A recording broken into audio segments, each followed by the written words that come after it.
Parfois, il suffit d'une seule seconde pour que tout bascule. Non pas les grandes décisions, ni les longues nuits de doute, mais un moment fugace dans un couloir sombre, une main qui agrippe le bras d'un homme étranger, une voix qui murmure sous le poids du monde entier. Avant que cette histoire ne commence, faisons une courte pause. Si vous aimez les récits qui touchent le cœur et remuent l'âme, abonnez-vous dès maintenant à la chaîne et activez la cloche pour ne manquer aucune nouvelle histoire. Écrivez dans les commentaires depuis quelle ville vous nous écoutez. Je suis toujours fasciné de voir à quel point ces histoires voyagent loin. Et si celle-ci vous émeut, laissez un j'aime, car cela nous aide à vous apporter chaque jour de nouvelles histoires émouvantes. Et maintenant, une histoire de trahison, de courage et de l'amour qui naît des décombres du mensonge. Le vieux port de Marseille sent le sel, le diesel et les vieilles promesses. Les matins gris, quand la brume marine s'étend sur la Méditerranée comme un lourd drap, on peut imaginer des générations d'hommes et de femmes debout sur ces quais, les poches vides et le cœur plein, prêts à tout risquer pour un peu plus de vie. Antoine Dubois connaissait cette odeur depuis son enfance. Il l'avait respirée lors des nuits où son père était encore en mer et sa mère faisait des heures supplémentaires à la blanchisserie, et lui, seul à la fenêtre, écoutait l'eau clapoter contre les vieux piliers de bois.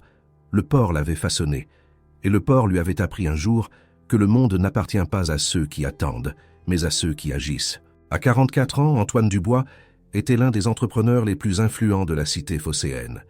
Son entreprise, Dubois Logistique et Import, acheminait des marchandises à travers toute l'Europe et au-delà. Terminaux à conteneurs à Marseille, bureaux à Anvers, Gênes, Barcelone. Il avait commencé avec rien, littéralement avec rien. Une camionnette d'occasion, un petit entrepôt à la Joliette et la conviction inébranlable que la fiabilité pouvait être un atout unique dans un secteur où tout le monde trichait. Il avait eu raison. Et 20 ans plus tard, chaque mètre carré de ses bureaux dans le quartier de l'Opéra, chaque navire arborant son logo sur la coque, chaque signature sur un contrat international prouvait qu'il avait eu raison. Pourtant, il y avait quelque chose que le succès du monde ne pouvait acheter. Un silence dans l'appartement le soir, lorsque les derniers employés avaient quitté le bureau et que la lumière de la ville se reflétait dans les vitres sombres. Un vide qu'il avait longtemps ignoré, avec le travail, les voyages, le prochain contrat, le prochain objectif. Mais le vide avait de la patience. Il attendait toujours. Le bistrot. Le jardin se trouvait dans une rue latérale tranquille d'Andoum, le quartier le plus élégant de Marseille, où des villas du Second Empire se cachèrent derrière de vieux arbres et où le silence lui-même semblait être un luxe. Ce n'était pas le restaurant le plus cher de la ville. Antoine aurait pu s'offrir les plus chers, mais c'était le seul où il se détendait vraiment. Peut-être était-ce dû à la lumière chaude qui filtrait à travers les petites vitres. Peut-être au léger jazz qui s'échappait des haut-parleurs comme l'eau d'un vieux tuyau, à peine perceptible mais toujours présent. Ou peut-être était-ce à cause d'elle. Louise Mercier travaillait au Le Jardin depuis ses 28 ans. Elle en avait maintenant 32, et en ces 4 années, elle avait appris à connaître chaque habitué, chaque particularité, chaque désir inexprimé. Elle n'avait pas peur du silence. Elle n'avait pas peur des gens exigeants. Elle apportait la nourriture quand il le fallait et disparaissait quand on avait besoin de calme, un art qui semble plus simple qu'il ne l'est. Sa mère était française, originaire de Lyon, et lui avait transmis 2 choses, la langue et la conviction qu'on ne doit jamais être négligent dans le travail avec les gens. Son père était marseillais, pur et dur, direct, réservé, honnête jusqu'à la rudesse. De lui, elle avait appris que les mensonges laissaient toujours un trou quelque part, par lequel la vérité finirait par s'échapper. Antoine avait commencé à déjeuner au Le Jardin tous les jours de la semaine. Cela s'était fait sans qu'il prenne une décision consciente. Un jour, il était simplement là, puis de nouveau, puis plus souvent, jusqu'à ce que Louise, sans en dire un mot, lui réserve sa table habituelle et prenne sa commande avant même qu'il n'ouvre la bouche. « L'habituel », disait-elle simplement, avec un petit sourire qui n'était ni coquet ni professionnellement distant. Il était juste vrai. Un filet de bœuf sauce au poivre, à point, avec gratin dauphinois et un verre de vin de pays. Simple, juste, vrai. Lors de ces brèves rencontres, la commande, le remplissage de l'eau, la question de savoir si tout allait bien, Antoine n'était pas l'entrepreneur des couvertures de magazines. Il était juste un homme qui avait faim, était fatigué et souhaitait un moment où il n'aurait pas à fonctionner. Louise lui offrait ce moment, sans savoir qu'elle le faisait. Isabelle Renard était entrée dans sa vie comme quelque chose que l'on commande quand on ne sait pas ce dont on a vraiment besoin. Parfaite sur le papier, éblouissante en réalité. Elle avait 36 ans, avait étudié l'histoire de l'art à Paris, parlait 4 langues avec l'assurance de quelqu'un qui ne doute jamais, et souriait d'une manière qui emplissait les pièces. Elle avait été présentée à la société marseillaise par une connaissance commune lors d'un dîner de gala, et Antoine l'avait regardée pour la première fois par-dessus une longue table et s'était dit « C'est ça, c'est la femme avec qui cette vie a un sens. » Peut-être était-ce l'épuisement, peut-être était-ce le désir d'appartenir enfin à quelqu'un. Il était tombé rapidement amoureux, ou ce qu'il prenait pour de l'amour. Isabelle était attentive, charmante, cultivée. Elle posait les bonnes questions et écoutait les réponses avec une concentration qui le flattait. Et elle avait amené sa famille, Gérard Renard, son père, grand, aux cheveux argentés, avec la posture d'un homme habitué à ce que les gens l'attendent, et Hélène Renard, sa mère, qui portait des colliers de perles comme une seconde peau et regardait le monde avec les yeux d'une femme qui connaissait le prix de tout et la valeur de rien. La famille Renard avait tenu à souligner ses origines, une vieille lignée française, disait-il, avec la même aisance que l'on parle du temps. Vieil argent, vieille valeur, vieille connexion. Antoine avait accueilli cela avec la curiosité d'un homme parti de rien et donc reconnaissant pour tout ce qui sentait l'histoire. Il s'était efforcé de les impressionner, et quand il l'avait accepté, ou du moins avait fait semblant, il avait poussé un soupir de soulagement sans remarquer qu'il n'avait pas discerné la différence entre l'acceptation et le calcul. Une fois par mois, il y avait le dîner de famille.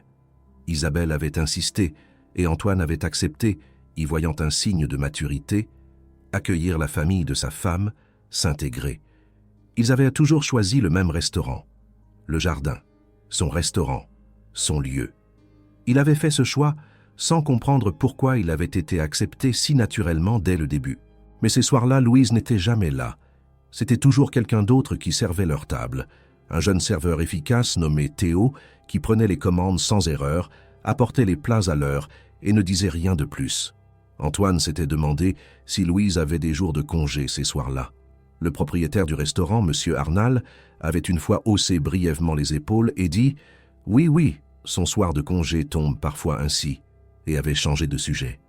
Antoine avait cru au hasard, une accumulation improbable de coïncidences, mais les coïncidences arrivaient. Et puis le spectacle familier et lancinant commençait. À peine les entrées servies, à peine Gérard avait-il goûté le premier verre de Bordeaux et hoché la tête en signe d'approbation, que la conversation changeait. Sans transition, comme un chef d'orchestre qui change de rythme, soudain la conversation était en français, rapide, mélodieuse, sans pause, sans invitation. Isabelle riait à quelque chose que son père disait. Hélène tapotait la nappe du doigt selon un rythme particulier. Des regards étaient échangés, des gestes faits qui parlaient leur propre langue. Antoine souriait, hochait la tête, tentait de lire dans le rythme des phrases, dans les expressions faciales, dans les gestes, de quoi il parlait. Isabelle posait alors sa main sur la sienne et disait avec un sourire qui ressemblait à du réconfort « Pardonne-moi, mon chéri, histoire de famille. Tu sais comment c'est ?» Il ne savait pas. Il n'avait pas de famille dans ce sens. Plus de père, une mère qui vivait dans une maison de retraite au Goudes après un AVC, un frère plus jeune, Jonas, qui aimait les choses simples de la vie et tenait une serrurerie à Saint-Henri. Il ne connaissait pas ce genre de famille qui se replie sur une langue comme dans une forteresse. Mais il n'était pas naïf. Il avait bâti son empire parce qu'il savait lire les gens. Et ce qu'il lisait ces soirs-là, dans les regards furtifs que Gérard lui lançait, avant de dire quelque chose, dans le rire particulier qui suivait, dans la manière dont Hélène fermait brièvement les yeux, comme quelqu'un qui veut se souvenir de quelque chose de particulièrement bien, ce n'était pas de la nostalgie familiale. C'était autre chose. Quelque chose qui le touchait comme une main froide à la gorge, qu'il repoussait encore et encore, parce qu'il refusait de croire ce qu'il ressentait. Un soir particulier, c'était le 4e de ses dîners mensuels, le serveur habituel, Théo, s'était brièvement excusé. Une urgence en cuisine, juste un instant. Et puis Louise était apparue. Elle était entrée dans la salle comme si elle ne s'y attendait pas, avec une légère hésitation à la porte, qu'Antoine avait immédiatement remarqué, car en 4 ans, il n'avait jamais vu Louise hésiter. Elle s'était approchée de la table, avait salué la compagnie professionnellement, pris les nouvelles commandes. Mais quelque chose n'allait pas. Antoine l'avait vu tout de suite, ses épaules, qui s'étaient imperceptiblement contractées. le sourire qui n'atteignait pas ses yeux, la façon dont sa main serrait un peu trop fort la carafe d'argent.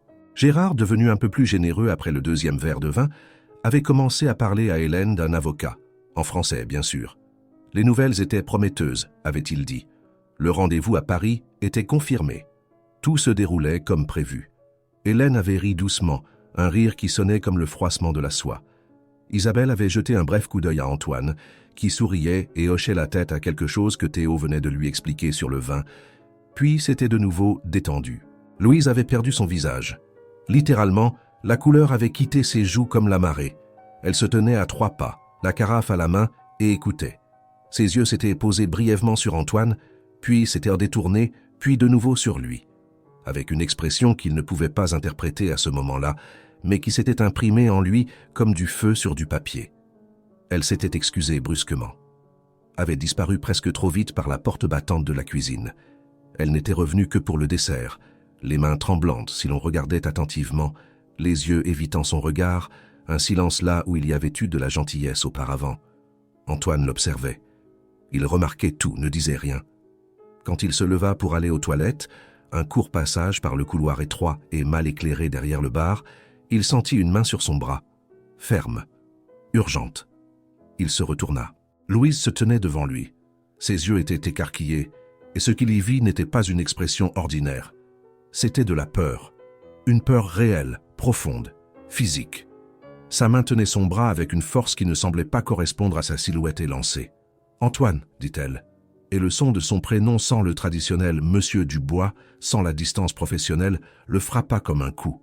« Écoutez-moi, s'il vous plaît. Écoutez-moi attentivement. Ne retournez pas à cette table. Vous devez partir maintenant. » Il la fixa.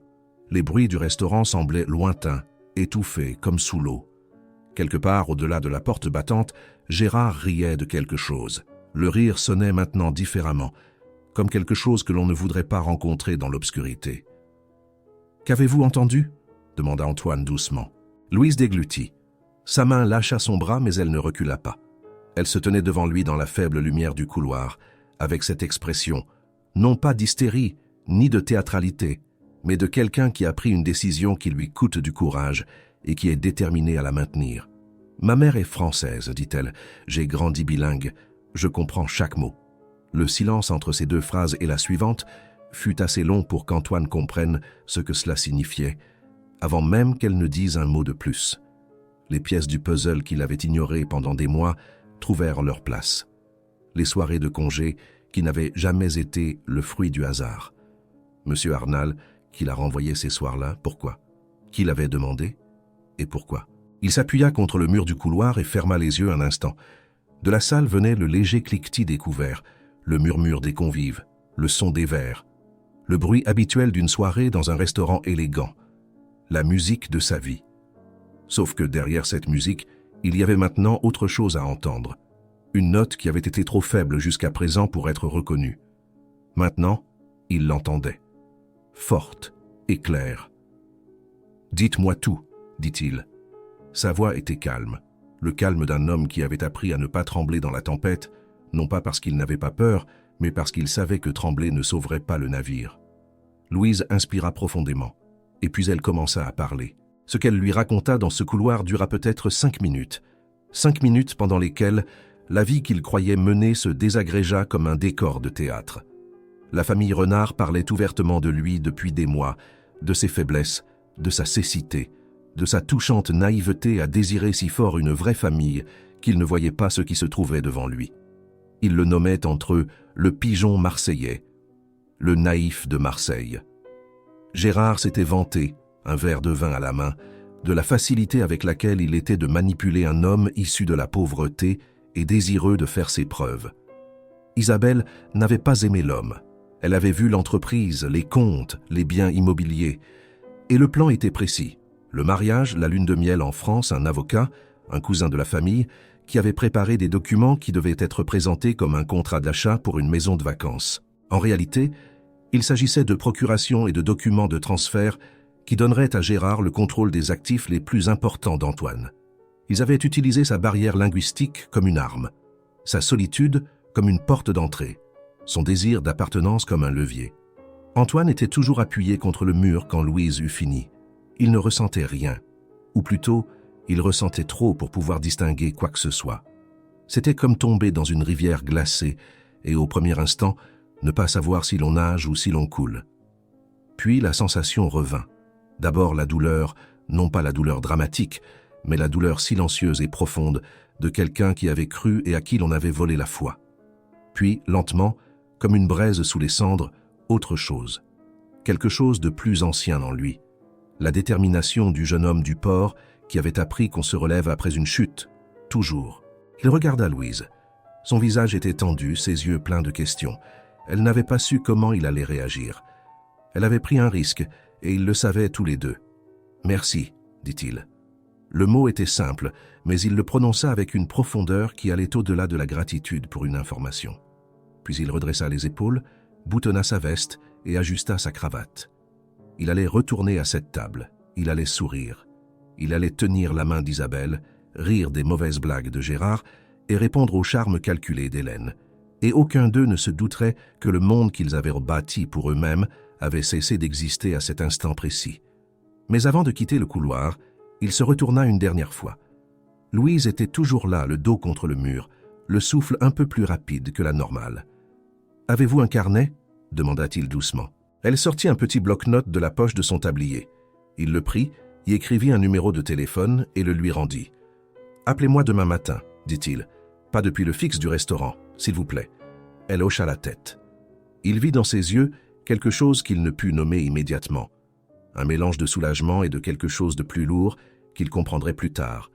Mais pour l'instant, il se retourna et regagna la lumière chaleureuse de la salle, vers la table où 3 personnes pensaient l'avoir déjà vaincu. Il sourit en s'asseyant.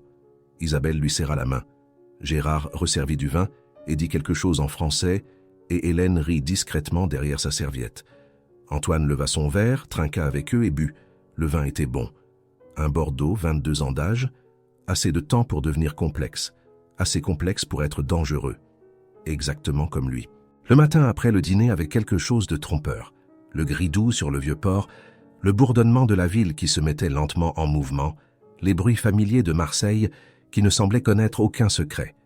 Mais Antoine Dubois était assis dans son bureau au 12e étage du quartier de l'Opéra et fixait le port sans vraiment le voir. Il était là depuis 5 heures du matin. Il n'avait pas dormi. Non pas qu'il fût en larmes. Antoine n'était pas un homme qui pleurait, non par fierté, mais parce que les secousses de sa vie lui avaient appris très tôt que les larmes ne diminuaient pas la douleur. Elles ne faisaient que la disperser. Ce qui le tenait éveillé, c'était autre chose. Le travail calme et méthodique de son esprit qui démontait les événements de la veille comme un horloger démonte un vieux mécanisme, pièce par pièce, engrenage par engrenage, pour comprendre comment il fonctionne et où se trouve la faille. La faille était en lui. Il avait vu et n'avait pas voulu voir. Il repensa au moment où il avait rencontré Isabelle, le dîner de gala il y a presque 2 ans. Elle était assise à côté du maire adjoint et l'avait écouté par-dessus la table comme s'il racontait l'histoire la plus intéressante du monde. Plus tard, au vestiaire, elle l'avait interrogé sur l'un de ses projets, avec précision, intelligence, sans superficialité. Il s'était senti flatté qu'une femme aussi brillante l'écoute. Maintenant, il se posait la question différemment. Que savait-elle de lui avant que cette soirée ne commence? Le téléphone vibra à 8h07. Un numéro inconnu. « Ici, Louise Mercier », dit la voix. Il expira brièvement, un signe de soulagement presque imperceptible qu'il se serait à peine avoué. « Bonjour », dit-il. « Je suis content que vous ayez appelé. Avez-vous quelques minutes ?»« Ainsi, je suis dans un café non loin de la corniche. » Elle semblait calme mais pas détendue. Le calme de quelqu'un qui se maîtrise. « Je ne veux pas vous causer d'ennui, » dit Antoine. « Ce que vous avez fait hier, ce n'était pas évident. » Il fit une courte pause. « Je voudrais savoir, depuis combien de temps le savez-vous » Le silence dura quelques secondes. Puis, depuis le 3e dîner, il y a environ 4 mois. 4 mois.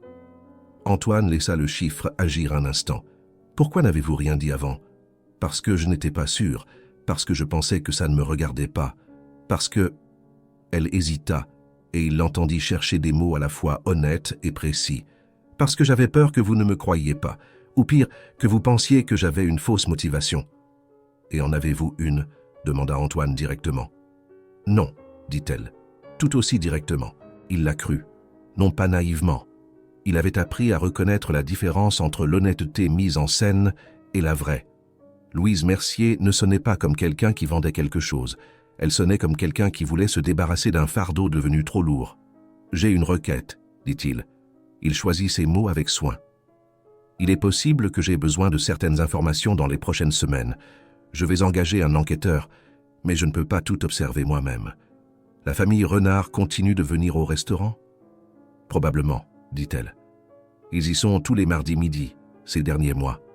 Parfois aussi entre-temps. »« Et ils parlent français devant vous ? » ?»« Toujours. » Elle s'arrêta un instant de répondre, puis « Ils ne me voient pas vraiment.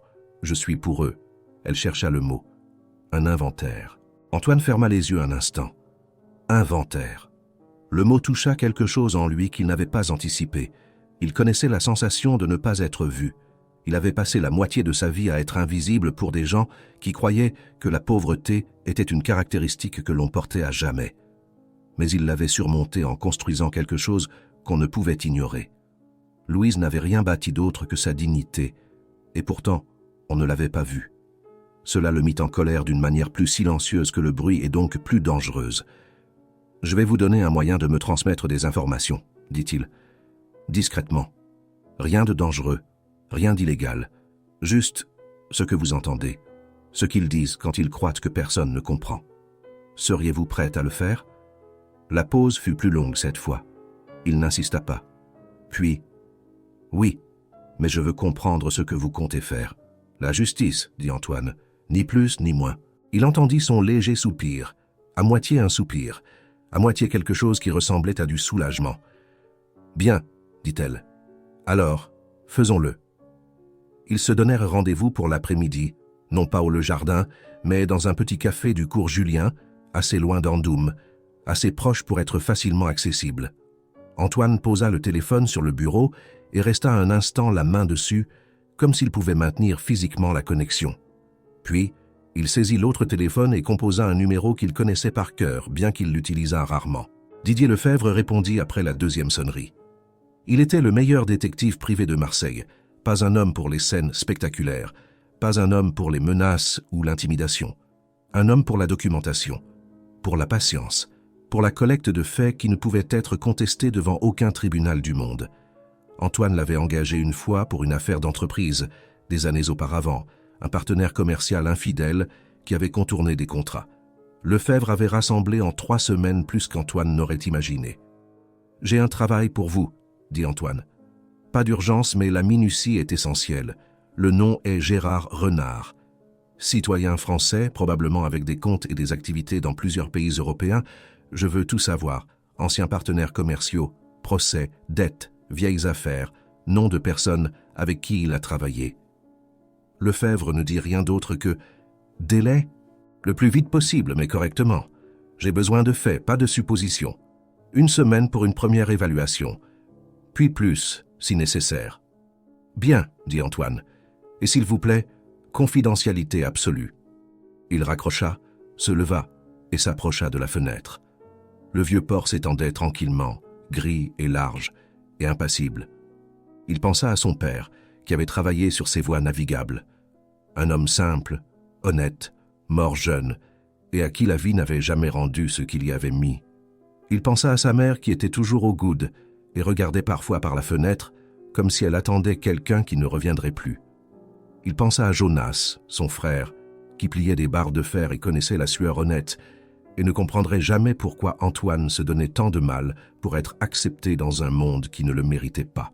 Et il pensa que la famille Renard s'était imaginé un faible en choisissant Antoine, un homme qui aspirait à l'appartenance et qui, par conséquent, ne regardait pas de près. Ils ne s'étaient pas trompés dans leur diagnostic, mais ils avaient commis une erreur qui se répète sans cesse dans l'histoire des prédateurs. Ils avaient sous-estimé leur proie comme étant durablement aveugle, et une cécité que l'on reconnaît n'est plus une cécité. La rencontre de l'après-midi au cours Julien eut lieu dans un café qui sentait le café fraîchement moulu et le vieux bois.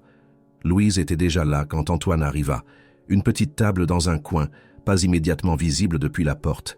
Elle avait déjà un café devant elle. Elle ne portait ni tablier ni uniforme, un simple haut gris, les cheveux non pas en chignon habituel, mais détachés. Il la reconnut presque pas, puis il la reconnut immédiatement. Il s'assit en face d'elle. Ils se regardèrent sans parler tout de suite. « Je ne sais pas comment commencer, » dit-elle finalement.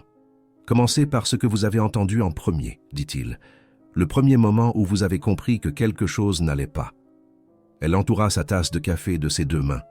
Un geste inconscient d'auto-apaisement qu'Antoine remarqua sans commentaire. Puis elle commença. Le premier soir avait été, pour elle, presque fortuit. Le propriétaire lui avait demandé de la remplacer parce que Théo avait dû s'excuser brièvement.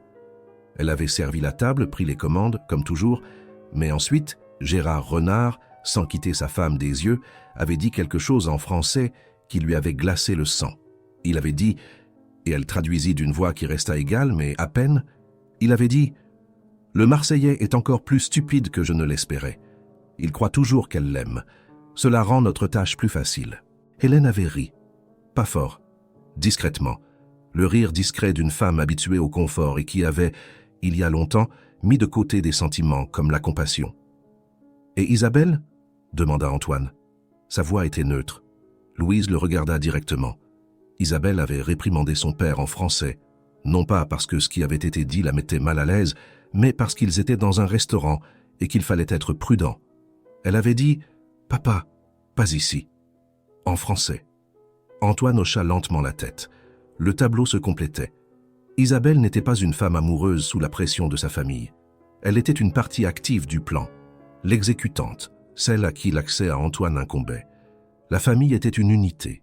Il demanda le reste, et Louise raconta d'un ton calme et documentaire qui l'impressionna.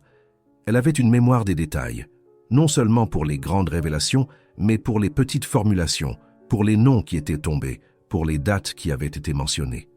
L'avocat s'appelait Émile Beaumont, était le neveu de Gérard, pas son cousin, et avait apparemment de l'expérience avec des constructions similaires. Les documents étaient déjà préparés à Paris. Le moment prévu était la nuit de noces, dans une propriété en Normandie. Antoine écoutait et buvait son café et posait occasionnellement une question. Et à un moment donné, il remarqua, avec une sorte de surprise silencieuse qu'il ne se serait pas expliqué lui-même, qu'il se sentait bien. Pas au sens de la joie ou du soulagement, cela aurait été trop simple, mais bien au sens d'être pleinement présent, aiguisé, ancré. Il était assis dans un café du cours Julien et menait une conversation qui déciderait de son patrimoine, et il était parfaitement lucide. Il connaissait cela. C'était le sentiment qu'il avait porté pendant 20 ans d'entrepreneuriat. Le sentiment qu'il avait quand il savait qu'il devait et pouvait agir. « Je vais vous montrer quelque chose, dit-il, et il sortit de sa poche intérieure un petit appareil, un dictaphone numérique, pas plus grand qu'un briquet. Je voudrais vous le laisser. Si la famille Renard réapparaît au restaurant et parle français, appuyez simplement sur ce bouton. Vous n'avez rien de dramatique à faire. Laissez-le simplement sur la table lorsque vous servez, ou dans la poche de votre tablier. Juste ce qu'ils disent, tant que vous êtes à proximité. » Louise regarda l'appareil, puis elle leva les yeux. « Et si cela se sait ? » « Cela ne se saura pas, » dit Antoine. « Pas tant que je pourrais l'empêcher. Mais je ne veux rien vous promettre que je ne puisse tenir. Si c'est trop risqué pour vous, je le dis maintenant. Et vous me rendez l'appareil et nous n'aurons plus jamais cette conversation. » Elle regarda l'appareil un instant de plus. Puis, elle le glissa dans la poche de sa veste. « Bien, dit-elle. » Elle ne semblait pas effrayée. Elle semblait être quelqu'un qui avait pris une décision. Les jours suivants, Antoine commença à diviser sa vie en 2 voies parallèles, avec une précision qui lui semblait parfois effrayante. Sur l'une de ces voies, il était le fiancé amoureux qui accompagnait les préparatifs du mariage avec enthousiasme, suivait Isabelle au rendez-vous avec le traiteur, hochait la tête quand Gérard parlait de la propriété en Normandie, souriait quand Hélène discutait de la décoration des tables. Il jouait son rôle si bien qu'il se disait, dans les moments calmes, qu'il aurait pu être acteur. Sur l'autre voie, il travaillait systématiquement. Lefebvre livra sa première évaluation après 6 jours, et ce qu'il livra fit même s'arrêter l'homme le plus posé. Gérard Renard avait une histoire qui traversait 3 pays, d'anciens partenaires commerciaux à Lyon, qui avaient fini en faillite, tandis que Gérard s'en était tiré à temps. Une procédure en Belgique, classée sans suite parce que le témoin principal avait retiré sa plainte juste avant de témoigner. Un nom à Madrid, un entrepreneur qui, après une collaboration avec Renard, avait complètement rompu tout contact avec lui et ne répondait pas aux demandes.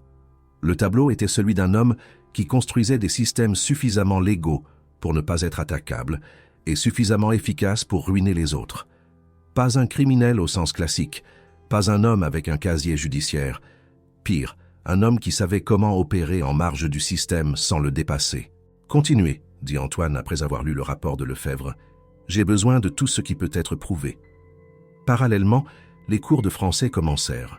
L'idée d'Antoine, spontanée et urgente, il devait apprendre la langue. Pas la parler couramment, ce n'était pas l'objectif, mais la comprendre. Connaître les termes clés, les formulations qui apparaissaient dans les documents juridiques, les phrases que l'on entendait sur les enregistrements. Il demanda à Louise. Elle hésita, non par aversion, mais par surprise. « Où ça ?» demanda-t-elle. « Et à quelle fréquence ? Et comment faire sans que personne ne le remarque ?»« Dans des cafés de l'autre côté de la ville, dit-il. Pas ici, pas à Andoum. 2 fois par semaine, si c'est possible pour vous. » Elle réfléchit un instant. Puis, mercredi et vendredi, l'après-midi. Mais pas plus de 2 heures, j'ai des services le soir. Bien, dit-il. Et ainsi commença. La première heure fut laborieuse et étrange. 2 personnes qui devaient redéfinir une frontière professionnelle, sans être tout à fait sûres de l'endroit où se situait la nouvelle ligne.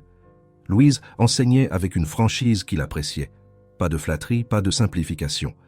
Elle lui donna des listes de vocabulaire provenant directement des conversations du clan Renard, termes de droit notarial, de contrat de procuration, formulations pour les transferts de patrimoine.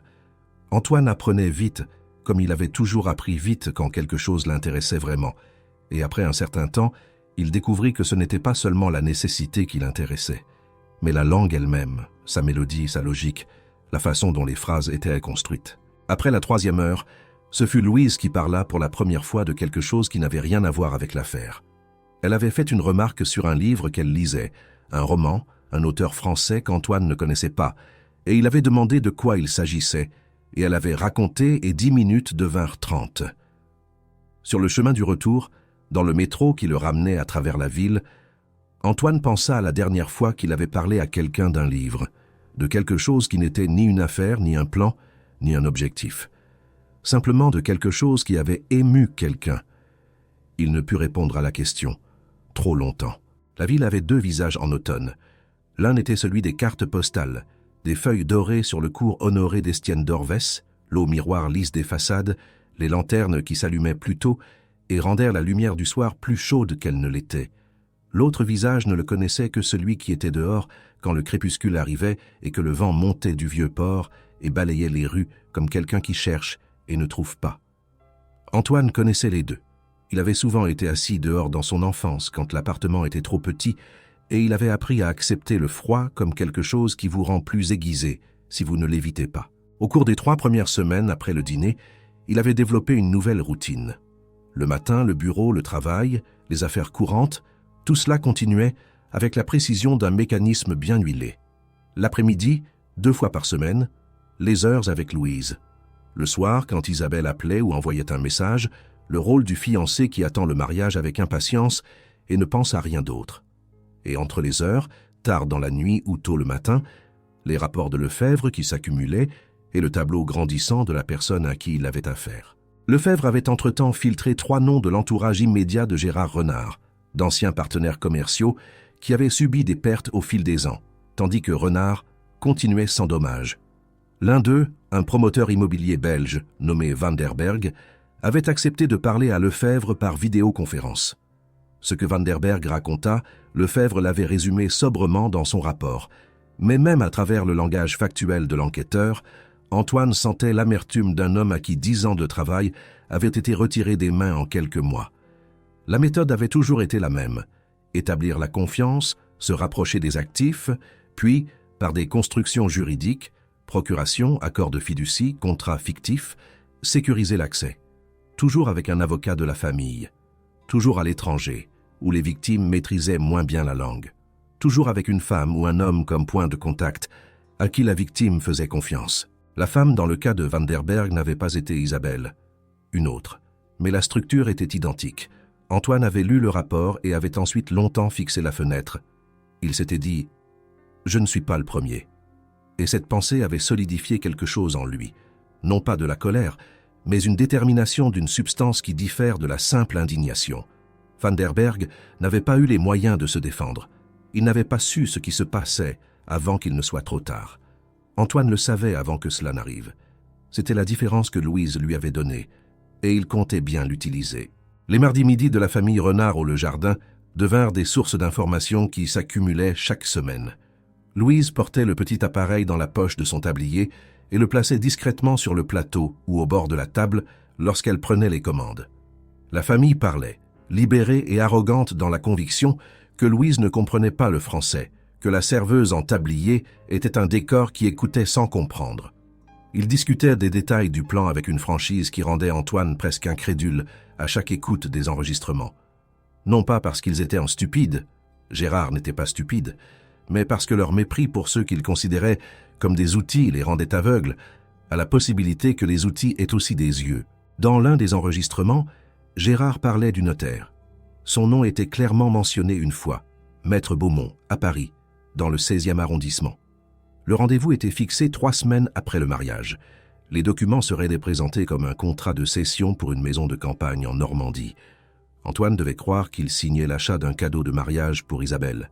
En réalité, il signerait une procuration générale qui désignerait Gérard comme administrateur fiduciaire de 2 de ses principales sociétés de participation, pour une durée initiale de 5 ans, avec renouvellement automatique. Antoine transmit immédiatement ce passage à son propre avocat, Roland Moreau, ami depuis l'université, un homme qui en savait tant sur le droit des sociétés que la plupart des tribunaux le traitaient à juste titre avec respect.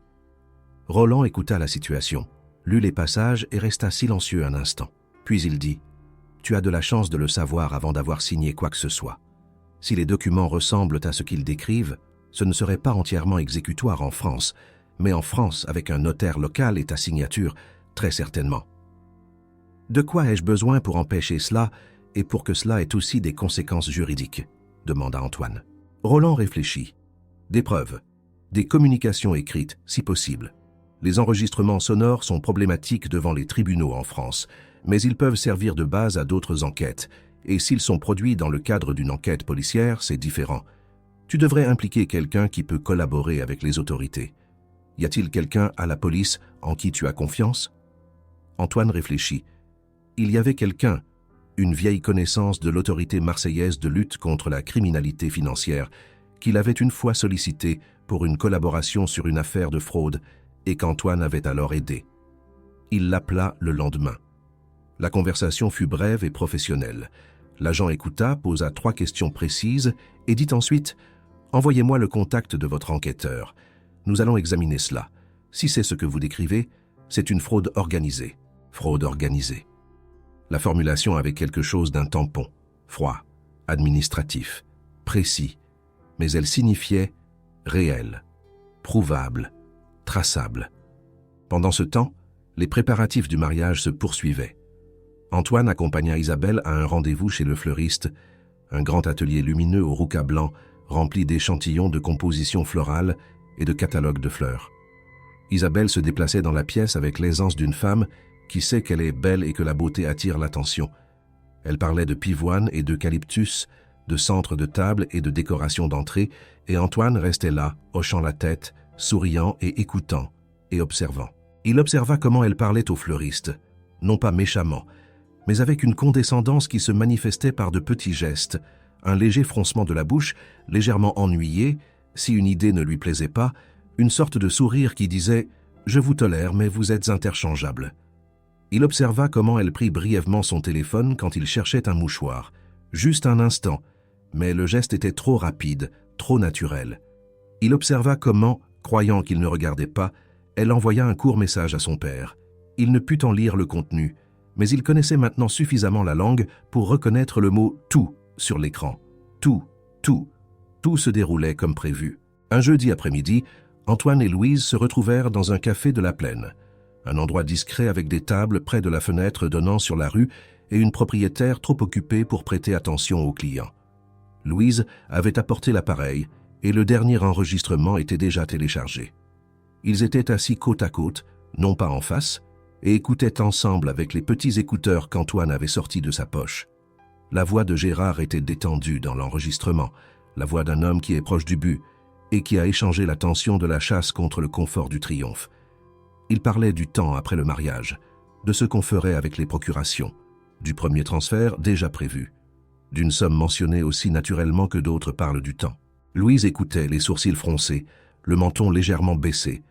Antoine observait son visage de profil, la façon dont elle réagissait à la voix de l'homme, non pas avec effroi, ni avec théâtralité, mais avec un silence concentré qui disait quelque chose sur elle qu'il respectait. Elle connaissait la colère, mais elle ne la laissait pas prendre le dessus. Quand l'enregistrement se termina, il retira l'écouteur et dit « Cela suffit pour une plainte pénale ». Louise se redressa. Que se passe-t-il ensuite? Cela dépend de la complexité de leur montage, mais je crois que mon avocat a raison. C'est un schéma. Pas un cas isolé. Il y a d'autres personnes qui ont été lésées. Si les autorités s'en occupent, nous pouvons nous attendre à ce que cela aille au-delà de moi. Elle réfléchit un instant. Et monsieur Arnal? Il me renvoie les soirs où la table est réservée. Je crois qu'il en sait plus qu'il ne le montre. Antoine y avait lui-même pensé. Arnal, le Belge aimable et légèrement mélancolique qui dirigeait le jardin depuis 7 ans, ce n'était pas une mauvaise personne, mais il était peut-être un homme faible, qui avait été mis sous pression, ou qui avait simplement rendu service sans poser de questions.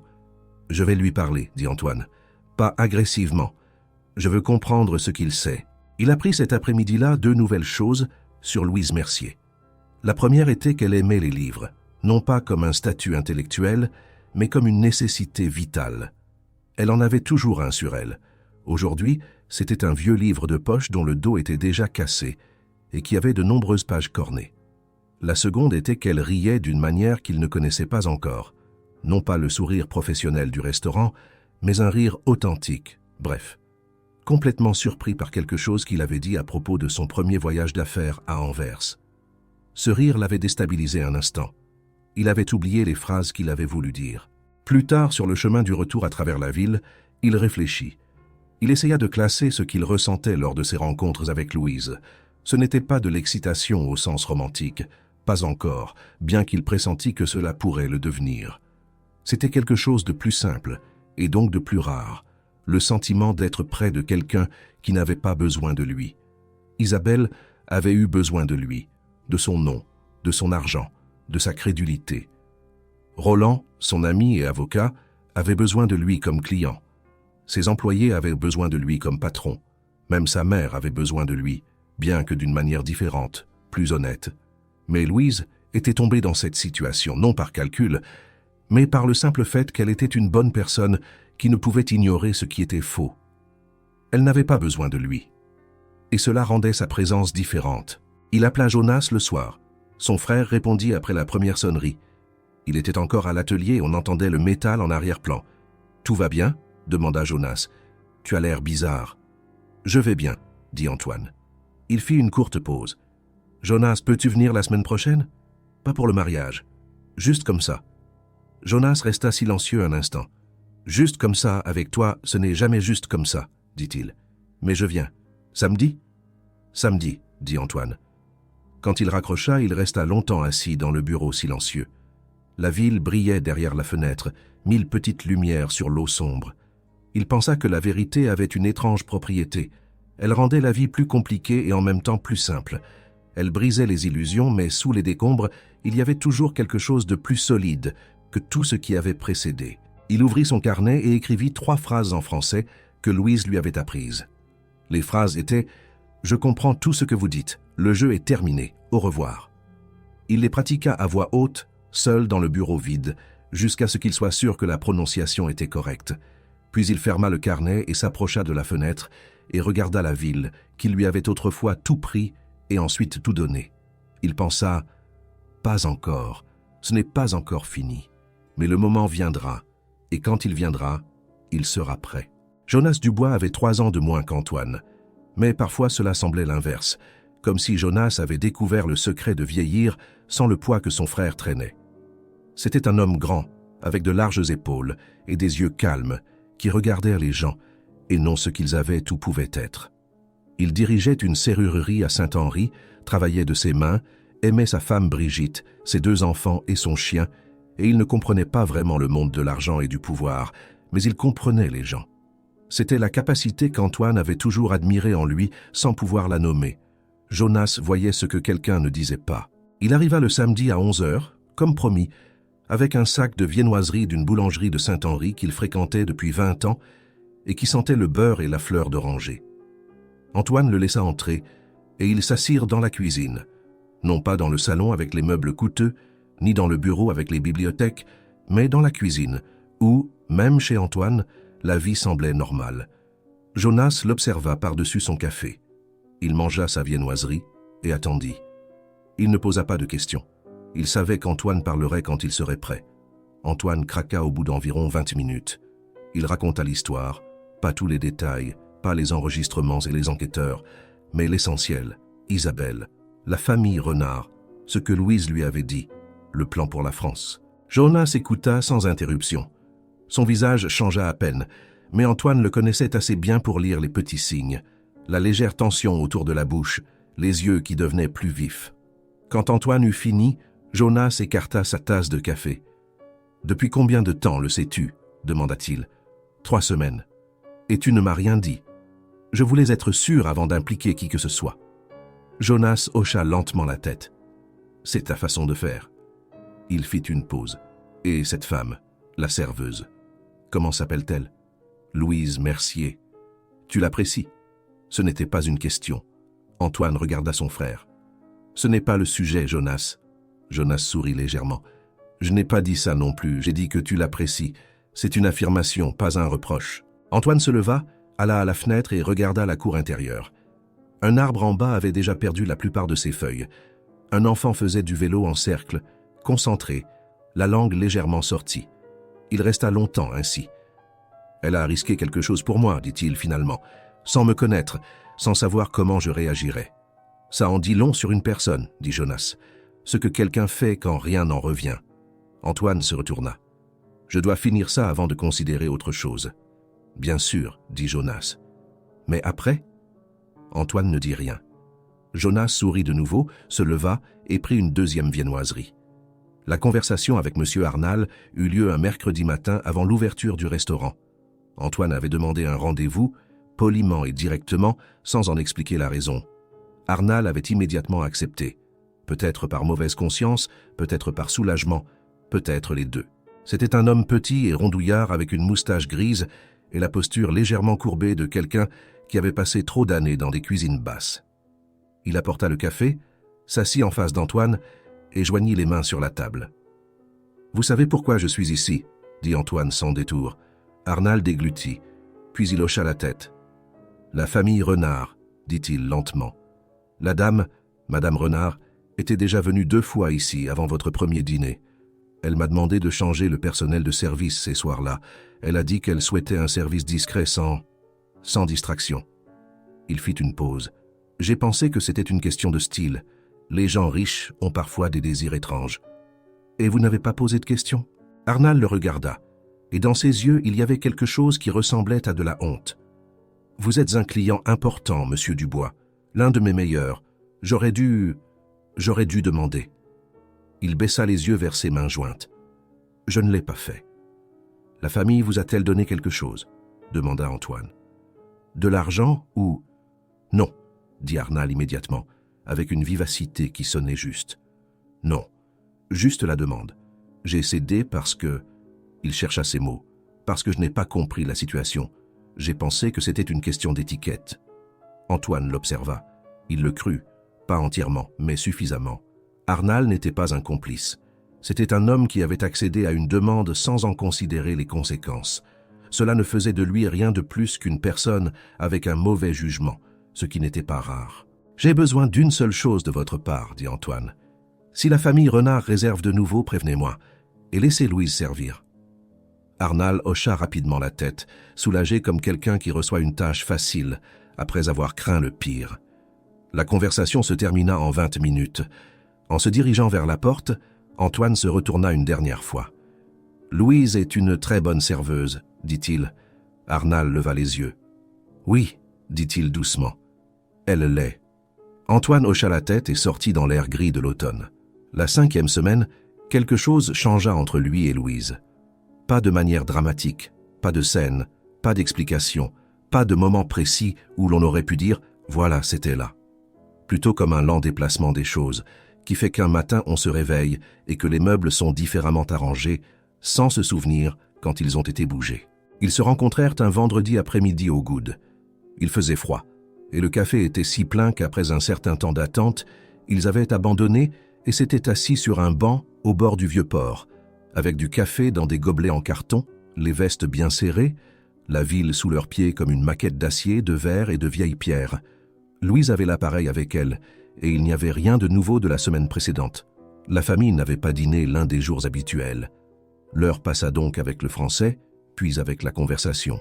Elle raconta sa mère qui vivait encore à Lyon et lui écrivait chaque semaine, à la main sur papier, car elle considérait les téléphones portables comme une complication superflue. Son père était marseillais pur et dur, avait passé toute sa vie dans la ville, était mort jeune quand Louise avait 20 ans, non pas tragiquement ni subitement, mais après une longue maladie, avec la dignité d'un homme en paix avec lui-même. Louise portait les deux en elle, la mélodie de sa mère et la franchise de son père. Elle l'interrogea sur sa mère. Il raconta la blanchisserie de la Joliette, les étés où, enfant, il courait entre les machines à vapeur, l'odeur de savon et de chaleur qui, pour lui, signifiait à jamais l'image du travail. La façon dont sa mère travaillait tard et ne se plaignait jamais, parce que les plaintes ne changent rien, disait-elle, une philosophie qui avait préoccupé Antoine toute sa vie. Louise écoutait avec le visage qu'il connaissait désormais comme le sien, ouvert, présent, sans le besoin de tout commenter immédiatement. Quand elle répondait, c'était précis et honnête. Elle dit « ça sonne solitaire », pas « ça sonne difficile » ou « ça a dû être marquant ».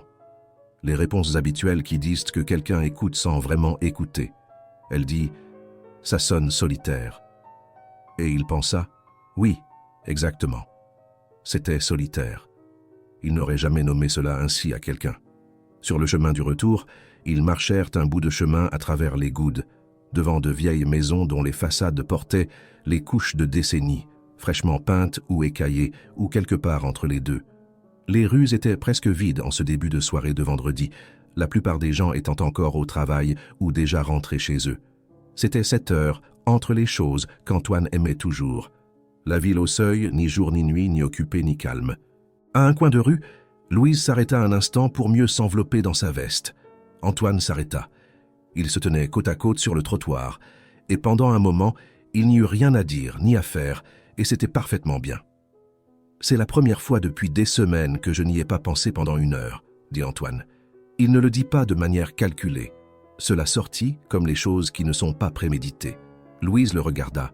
« À quoi n'avez-vous pas pensé ?»« Au plan, au renard, à ce qui allait arriver ensuite. » Elle resta silencieuse un instant. Puis, « Bien, vous devriez parfois simplement arrêter, même si ce n'est pas encore fini. » Il hocha la tête, puis il dit « Je suis content que vous m'ayez attendu ce soir-là dans le couloir, que vous n'ayez pas simplement rien dit. » Louise regarda droit devant elle dans la rue.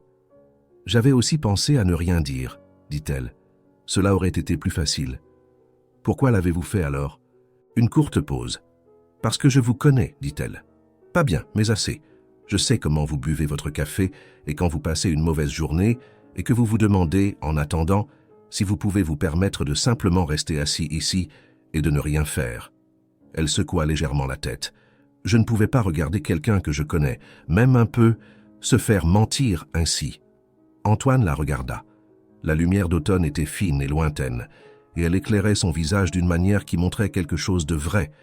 Aucune pause, aucun calcul, juste une femme qui voyait les choses telles qu'elles étaient et agissait en conséquence. « J'apprends encore cela, » dit-il doucement. Elle le regarda et quelque chose de doux et de vigilant était en même temps sur son visage. « Quoi ?» ?»« Simplement voir ce qui est, sans le calculer. » Louise sourit légèrement. Non pas le sourire de la serveuse et non pas le sourire de la femme qui a pris une décision cruciale, mais le sourire bref et involontaire de quelqu'un qui a entendu quelque chose de juste et ne sait pas comment le gérer et se contente donc de sourire. Ils continuèrent de marcher. La rue les mena devant un vieux viaduc ferroviaire, sous lequel des vestiges de la journée pendaient comme du linge sur une corde, s'estompant, mais toujours là. Antoine pensa que c'était le sentiment le plus complet qu'il ait eu depuis longtemps. Pas le bonheur, ce serait mal nommé, mais la justesse, la conviction qu'il était exactement là où il devait être. Le dernier rapport de Lefebvre arriva cette semaine-là et fut le plus complet à ce jour. Les montages financiers de Gérard Renard s'étaient révélés complexes, mais pas incassables. Plusieurs sociétés au Luxembourg et à Jersey, liées par des holdings intermédiaires, dont la structure de propriété réelle était dissimulée. Mais Lefebvre avait retrouvé un ancien expert comptable de Lyon qui avait travaillé pour l'une des sociétés 5 ans auparavant et était prêt à expliquer ce qu'il y avait vu. Pas une déclaration accablante au sens pénal, mais une pièce de mosaïque qui s'intégrait au tableau. Antoine rencontra l'agent de l'autorité marseillaise de lutte contre la criminalité financière et lui remit la documentation jusqu'alors. Les rapports de Lefebvre, une sélection des enregistrements audio transcrits, les liens pertinents avec Van der Berg et le Luxembourg. L'agent lut tout attentivement, sans sourciller. Puis il regarda Antoine. « Quand est le mariage ?» demanda-t-il. « Dans 6 semaines. » L'agent hocha lentement la tête. « Nous allons agir, dit-il, mais je veux que vous continuiez à jouer le jeu. Si la famille se rend compte que nous enquêtons, elle se retirera et nous n'aurons rien qui nous soit utile devant un tribunal. Pouvez-vous attendre encore 6 semaines ?» Antoine pensa à Isabelle, qui appellerait dans 2 jours pour parler des marque-places. Il pensa à Gérard, qui était probablement assis dans un bon restaurant et se sentait en sécurité. Il pensa à Louise, qui portait l'appareil dans la poche de son tablier tous les mardis. « Oui, dit-il, je peux attendre. » L'agent hocha la tête. « Bien, nous allons organiser cela de manière à ce que tout se rejoigne l'heure du dernier soir. Mais j'ai besoin de vous, rien de prématuré, rien de risqué. Vous continuez à jouer. »« Je sais jouer, » dit Antoine calmement. L'agent le regarda brièvement. « Je vous crois, » dit-il. « Il existe une certaine forme d'épuisement qui ne vient pas d'un excès de travail, mais d'un excès de savoir. L'épuisement de l'homme qui doit sourire quand il ne veut pas sourire, qui doit hocher la tête quand il veut contredire, qui doit écouter quelqu'un se vanter, tout en sachant qu'il est la raison de cette vantardise. » Antoine Dubois connaissait cet épuisement depuis des années. Il l'avait vécu lors de négociations, dans des situations où il devait maintenir une position difficile sans montrer sa propre force. Mais là, c'était différent. Là, c'était privé. Et le privé épuise d'une manière que le professionnel ne peut jamais égaler. Les semaines s'écoulèrent l'une après l'autre. Les préparatifs du mariage avançaient. Isabelle les menait avec une énergie qu'Antoine regardait maintenant différemment. Elle n'était pas la mariée excitée qui planifiait la plus belle fête de sa vie. Elle était une femme avec une échéance et un objectif. Le choix des fleurs, l'accord du menu avec le traiteur, les réservations d'hôtels pour les invités de Paris, tout avait la précision d'une chef de projet, pas l'émotion d'une amoureuse. Il le voyait maintenant. Il se demandait pourquoi il ne l'avait pas vu plus tôt, et puis il se répondit, honnêtement, parce qu'il n'avait pas voulu voir, parce qu'il avait cru que le vide pouvait se combler si l'on ouvrait les yeux assez grands. Lors d'un dîner en tête-à-tête, dans un restaurant du centre-ville, le choix d'Isabelle, cher et interchangeable, il l'observa par-dessus son verre de vin. Elle parlait de la Normandie, de la propriété que l'ami de Gérard leur laisserait pour leur lune de miel, de la lumière là-bas, prétendument unique dans toute la France. Elle était belle quand elle racontait, c'était indéniable, et Antoine s'autorisa un court instant à le penser, sans haine, sans douleur. Elle était belle et très intelligente et avait mis son talent entièrement au service de fausses causes. C'était là la vraie tristesse. « Quelque chose ne va pas, mon chéri ?» demanda Isabelle, inclinant légèrement la tête. Une expression d'inquiétude attentive, si bien jouée qu'elle semblait presque réelle. « Tout va bien, » dit Antoine en souriant. « Je pense à la lune de miel. » Elle lui rendit son sourire. Le sourire dura une seconde de trop. Ils étaient presque bien ensemble ces semaines-là, ou du moins l'image de cela. Isabelle n'était jamais grossière, jamais indifférente, jamais inattentive. C'était sa ruse. Elle jouait son rôle avec une telle constance et une telle perfection que même quelqu'un qui savait que c'était un rôle vacillait parfois. Antoine s'était retrouvé 2 fois la nuit à se demander « Y a-t-il quelque part une étincelle de quelque chose de vrai ?» Et puis, il s'était souvenu des enregistrements, de sa voix riant avec sa mère à propos de la robe de mariée, de la phrase « le moins que le naïf puisse faire ». Non, il n'y avait rien de vrai. Le dernier enregistrement arriva un jeudi, 10 jours avant le mariage prévu. La famille Renard avait déjeuné au Le Jardin, seulement Gérard et Hélène, sans Isabelle, et Gérard avait parlé détendu et en détail des derniers préparatifs. L'avocat Beaumont était prêt à Paris. Les documents étaient prêts. Il avait mentionné 3 rendez-vous et le nom d'une étude notariale. Il avait parlé d'Antoine, le pauvre type, avec la satisfaction d'un homme qui termine une longue chasse. Louise avait laissé l'appareil sur le plateau en resservant de l'eau. L'enregistrement était clair et complet. Quand elle remit l'appareil à Antoine, dans le petit café de la plaine, son visage était tendu. Elle s'assit en face de lui, posa ses mains sur la table et le regarda. « C'est presque fini, » dit-il. Elle hocha la tête. Puis elle posa la question qu'elle n'avait pas posée depuis des semaines. « Vous allez bien ?» Antoine la regarda. Il remarqua qu'il prenait la question au sérieux, non comme une formule de politesse, mais comme une vraie question à laquelle on attendait une vraie réponse. « Je ne perds pas une femme que j'ai aimée, » dit-il lentement.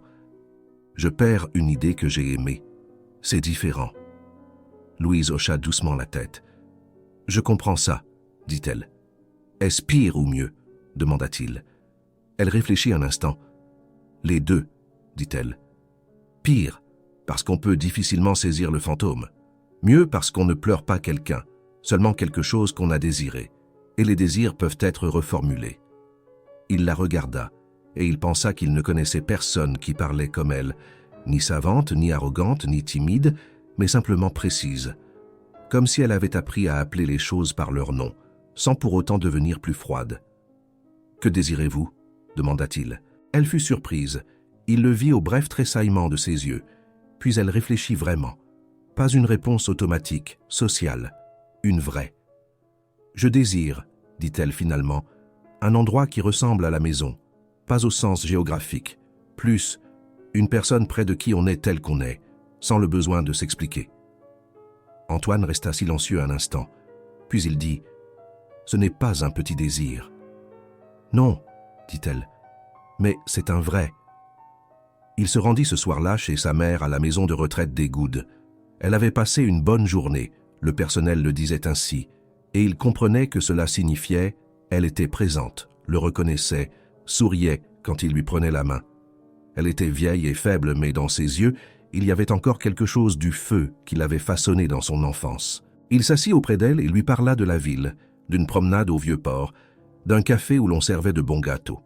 Il ne parla d'aucun plan, d'aucun calcul, d'aucune stratégie. Il parla de ce qui avait été dehors, l'air, l'eau, la lumière. Et sa mère écoutait comme elle avait toujours écouté, pleinement présente, comme si rien d'autre n'était plus important au monde.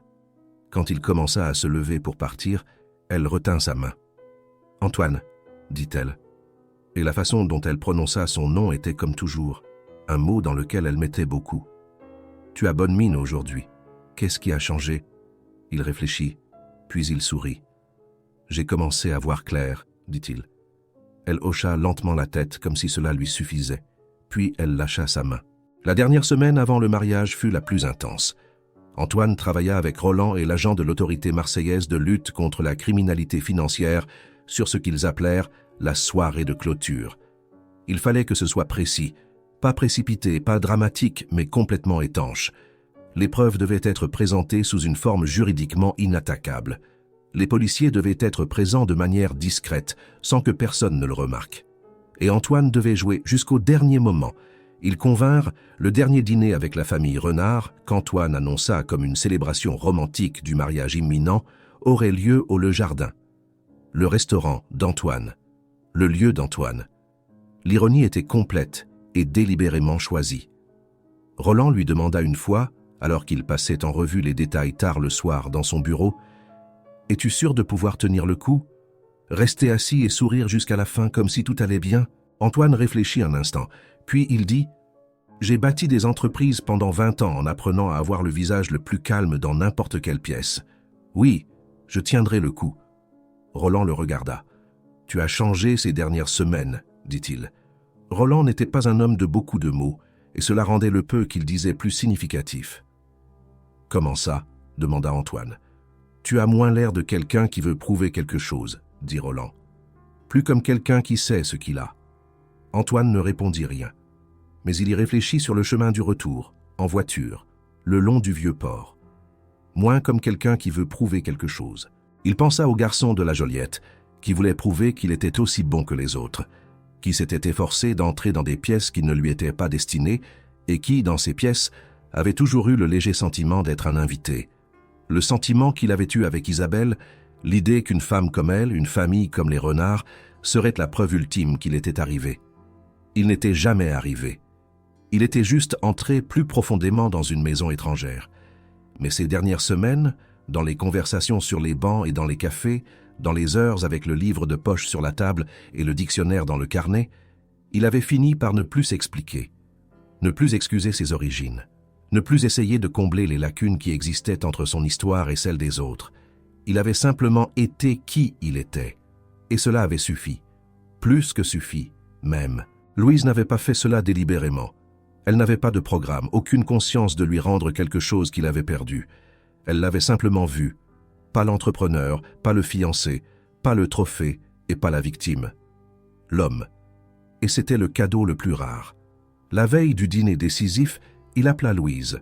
C'était l'après-midi. Elle était entre deux services. « Demain soir, dit-il, vous devriez savoir que demain soir, tout va se jouer. » Une courte pause. Puis, « Je sais. Arnal m'a dit que je travaillais. » Il hésita un instant. « Je voulais vous dire, peu importe comment ça se passe, que ce que vous avez fait n'était pas évident, et que je... » Il s'interrompit. Il était rare qu'il manque de mots. « Je sais, » dit Louise calmement. « Je n'ai rien d'autre à faire ce soir ? » « Non, demain, soyez simplement vous-même, c'est suffisant. » Il entendit son léger soupir à travers le téléphone. Puis, « Bien, à demain, Antoine. »« À demain, » dit-il. Il raccrocha le téléphone et resta un instant assis dans le bureau silencieux.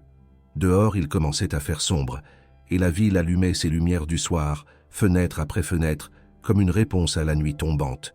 Il avait beaucoup à faire demain. Beaucoup à considérer, à coordonner, à vérifier. Mais à cet instant, il lâcha tout cela.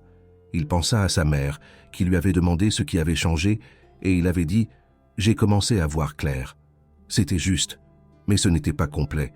Le complet aurait été « J'ai rencontré quelqu'un près de qui la clarté n'est pas un effort. J'ai appris que l'appartenance n'est pas quelque chose que l'on achète, ou que l'on mérite, ou que l'on prouve. C'est quelque chose qui naît quand deux personnes cessent de maintenir une façade. Quand on n'a plus rien à perdre et que l'on reste quand même. » Il se leva, s'approcha de la fenêtre et regarda le vieux port. Les lumières des grues se reflétaient dans l'eau sombre. Quelque part, un navire quittait le port, lentement et avec détermination, comme quelqu'un qui sait où il va. Le jour du dîner commença comme tous les autres jours à Marseille, avec un ciel large et immobile et l'odeur du vieux port qui entrait par les fenêtres ouvertes du bureau. Antoine avait peu dormi, non par peur, mais par cette sorte de veille qui vous saisit quand ce qui a été longtemps planifié est sur le point de devenir réalité.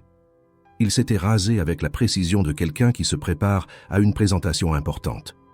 Il avait pris sa veste la plus bleu foncé et la cravate qu'il portait les jours importants, non par superstition mais par habitude. À 8 heures du matin, il eut une dernière conversation avec l'agent de l'autorité marseillaise de lutte contre la criminalité financière. Tout était prêt. 3 agents seraient positionnés au restaurant à partir de 20 heures, déguisés en clients, discrets, à des tables séparées. Le mandat de perquisition pour les documents commerciaux des Renards avait été obtenu. Le dossier final de Lefebvre sur Gérard avait été transmis à l'autorité compétente, accompagné des enregistrements transcrits que Roland avait mis sous une forme recevable en justice. Le filet était tissé. Il ne manquait plus que la dernière soirée. Antoine appela Roland. La conversation fut brève. « Tout est prêt ?» demanda Antoine. « Prêt, » dit Roland. « Comment vas-tu ?»« Lucide. »« Bien, alors appelle-moi quand ce sera fini. » Antoine raccrocha et resta un instant le téléphone à la main. Il pensa à quelque chose que Louise avait dit un jour, alors qu'il terminait les dernières phrases d'une leçon un vendredi soir et que la première pluie d'automne commençait dehors. Elle avait dit « Les Français disent parfois que la vengeance est un plat qui se mange froid. Mais je crois que c'est faux. La meilleure chose que l'on puisse faire à quelqu'un qui vous trompe, ce n'est pas la vengeance, c'est la clarté. On leur montre qu'ils ont échoué parce que la vérité est plus forte que leur plan. » Il pensa qu'elle avait raison. À 19 heures, il appela Louise. « Dans 1 heure, dit-il. »« Tout va bien ?»« Oui, dit-elle. Je suis au restaurant. Arnal est nerveux, mais il tient le coup. » Elle fit une courte pause. « Antoine, si ce soir ça ne se passe pas comme prévu, ça se passera comme prévu, dit-il. « Je sais, je dis quand même, merci. Pour tout ce qui vient après, peu importe comment ça se termine. Ce qui vient après, dit-il, et il ne parlait pas seulement de la soirée. Un bref silence, puis « Je sais ce que vous voulez dire ». Il raccrocha, saisit sa veste et quitta l'appartement. Le jardin était ce soir-là chaleureux et silencieux, comme toujours. L'odeur d'herbe fraîche et de beurre de la cuisine, la lumière discrète sur les tables, les conversations feutrées des autres clients, l'atmosphère familière qu'il avait tant de fois appréciée, semblait maintenant une scène sur laquelle les dernières scènes d'une longue pièce allaient se jouer. Il jeta un bref coup d'œil en entrant. À une table à droite près de la fenêtre était assis un couple d'âge moyen qui bavardait doucement. Il remarqua la tenue précise de leurs vêtements, la posture qui semblait trop détendue pour être vraiment détendue. 2 des agents. À une table individuelle au centre, un homme avec un livre ouvert devant lui mais qu'il ne tournait jamais.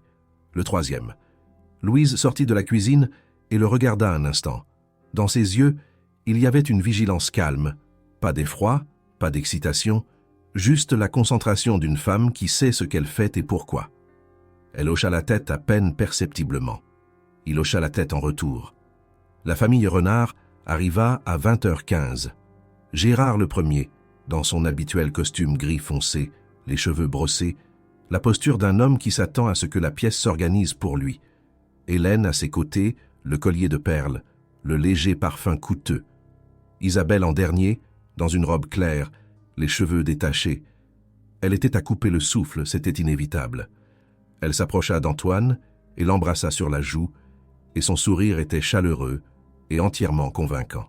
« Tu as bonne mine » dit-elle. « Toi aussi » dit-il. Elle s'assit. Gérard commanda immédiatement le vin. Un Bordeaux, bien sûr, il avait toujours pris le même. Et Hélène déplia sa serviette avec le mouvement spécifique qui disait « Je suis habituée à être servie ». Louise prit les commandes, efficaces et invisibles, comme elle le faisait toujours. Seul Antoine vit la précision minimale avec laquelle elle plaça le petit appareil d'enregistrement sur le plateau, près du centre de la table, avant de le recouvrir du panier à pain. Le dîner commença. Gérard parla de la soirée en Normandie, en allemand pour Antoine, avec l'accent charmant qu'il utilisait toujours quand il jouait l'hôte parfait. La propriété était magnifique à cette époque. La lumière en Normandie avait rendu les peintres fous depuis des siècles. C'était le cadre idéal pour un nouveau départ. Antoine écouta et sourit. Il hocha la tête quand on attendait un hochement. Il rit quand il fallait rire. Il était pleinement présent et complètement ailleurs en même temps. Un état qu'il connaissait de 20 ans de négociation. Le corps reste à table, l'âme non. Après les entrées, comme un interrupteur que l'on actionne, la conversation changea. Gérard dit quelque chose en allemand à Antoine, une remarque sur la qualité du vin, puis se tourna vers Hélène. En français, fluent, détendu. Le spectacle habituel commença.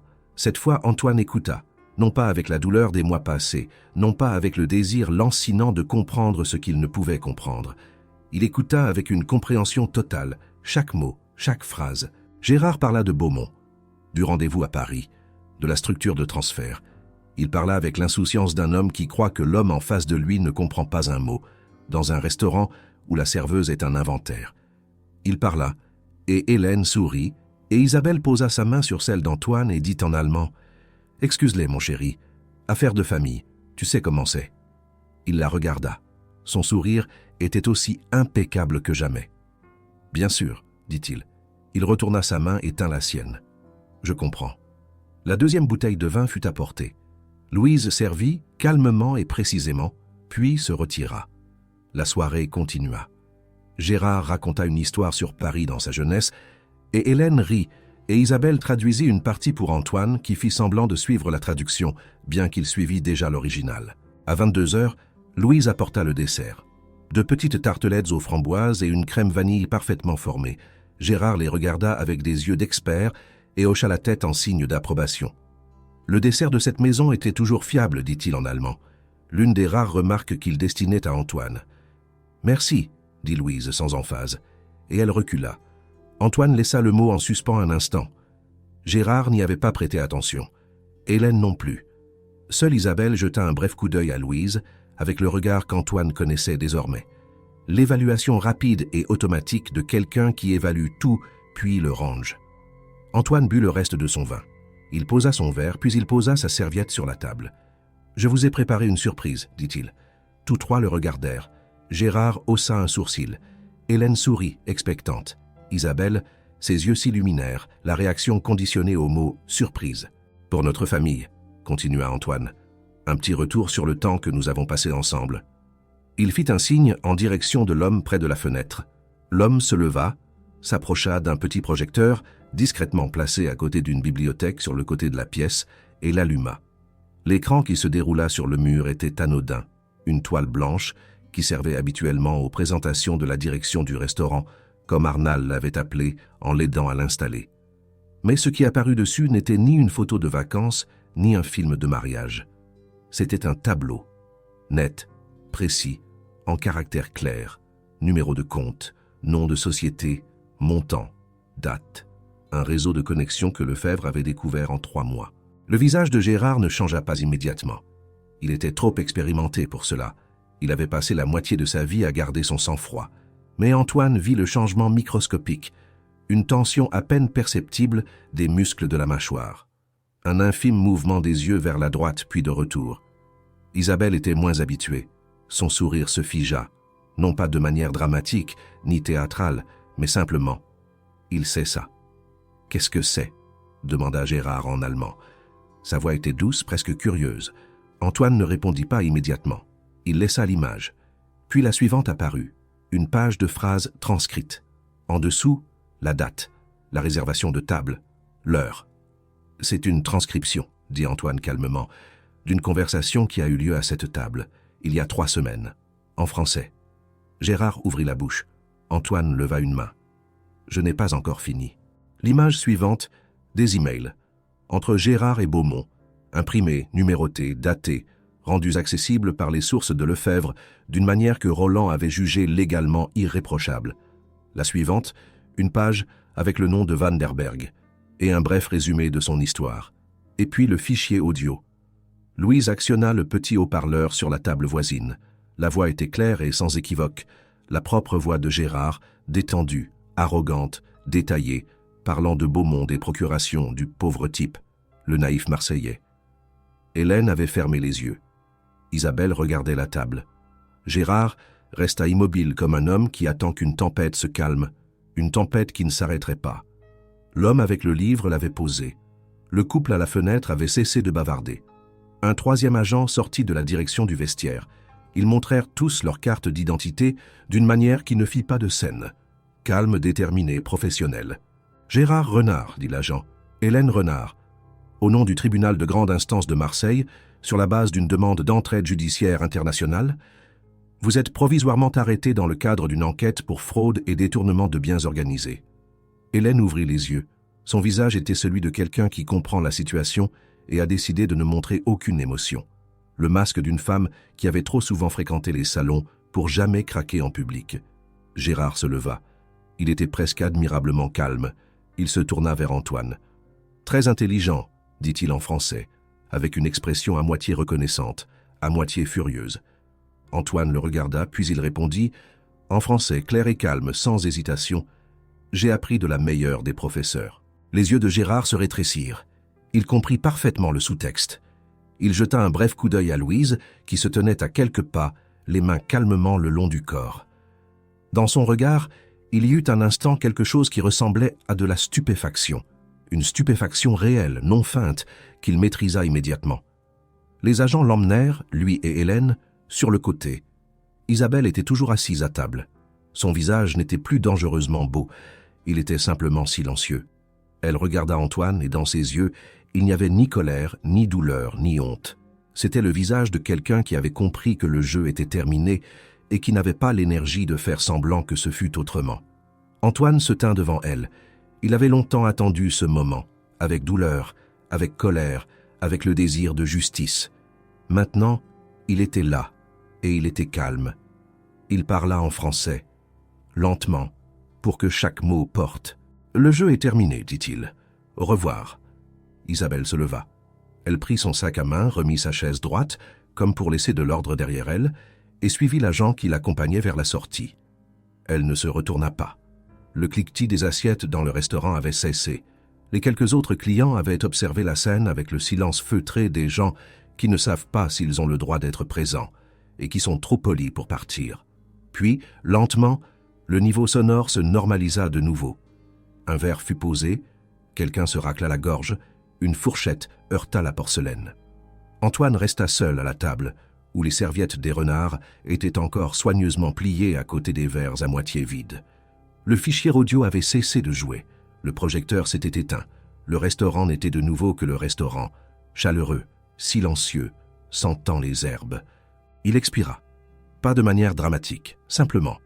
Une longue et calme expiration, comme après une heure de tension. Louise était toujours là. Elle se tenait à quelques pas, la serviette à la main, et le regardait. Il la regarda. Aucun des deux ne dit rien tout de suite. Il y a des moments où le temps cesse d'être linéaire, où tout ce qui a été et tout ce qui doit encore venir se rejoignent en un seul souffle et l'on ne peut plus dire « c'était hier, c'est maintenant ». Antoine Dubois connaissait de tels moments. Il en avait eu un quand, enfant, il avait vu la mer pour la première fois depuis un navire, loin sur le vieux port où l'eau devient grise, grande et infinie.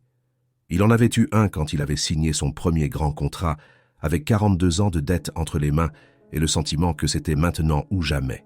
Et il en avait un maintenant. Il se tenait dans le restaurant silencieux et les bruits revinrent progressivement. Le cliquetis d'un verre, le déplacement d'une chaise, le murmure feutré d'une soirée qui continuait, parce que la vie fait cela, quels que soient les drames qui se jouent dans ses coulisses.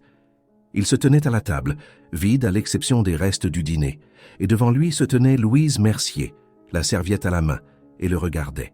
Ce qu'il vit sur son visage n'était pas triomphant. Ce n'était pas un soulagement au sens simple du mot, quand un petit problème est résolu. C'était le visage d'une femme qui avait porté un lourd fardeau et pouvait maintenant le déposer, mais avec la conscience que cela avait laissé quelque chose, un changement irréversible, et c'était bien ainsi. « Tout va bien ?» demanda Louise. Il réfléchit un instant, puis « oui ». Il fit une petite pause. Plus que ça. Elle hocha lentement la tête, puis elle commença à débarrasser la table, avec l'efficacité tranquille qu'il lui connaissait, qui ne ressemblait jamais à du service, mais à de la dignité. Il l'observa un instant et pensa que c'était peut-être cela qui l'avait attiré vers elle dès le début, que dans ce qu'elle faisait, elle ne semblait jamais plus petite que ce qu'elle était.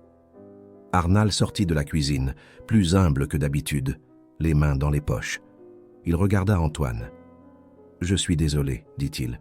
Ce que j'ai fait ou pas fait, j'aurais dû demander. » Antoine l'observa. L'homme était un lâche au sens mineur. Il avait évité une vérité inconfortable parce que c'était plus facile. C'était humain. Cela ne faisait pas de lui un méchant. « La prochaine fois, vous demanderez, » dit Antoine. Arnal hocha la tête, soulagé et honteux à la fois. Puis il disparut de nouveau. Antoine resta quelques minutes de plus dans le restaurant, tandis que Louise débarrassait la dernière table et que les autres clients partaient lentement. Le restaurant se vida au rythme tranquille d'une soirée normale. Pas d'agitation, pas de conversation curieuse, juste la conclusion paisible d'un mercredi soir. Les agents étaient repartis depuis longtemps, les renards avec eux. Louise traversa la porte battante de la cuisine et en ressortit peu après sans son tablier, vêtue de son manteau, son sac en bandoulière, les cheveux toujours noués par le travail. Elle le regarda. « Je m'en vais, dit-elle. « Moi aussi, dit-il. Puis, puis-je vous accompagner un bout de chemin ?» Une courte pause, non pas d'incertitude mais de réflexion, comme tout chez elle. Puis, oui. Ils sortirent ensemble dans la nuit. Marseille, à la fin de l'automne, a cette particularité qu'aucune autre ville n'a. L'air est froid et pur et sans l'eau.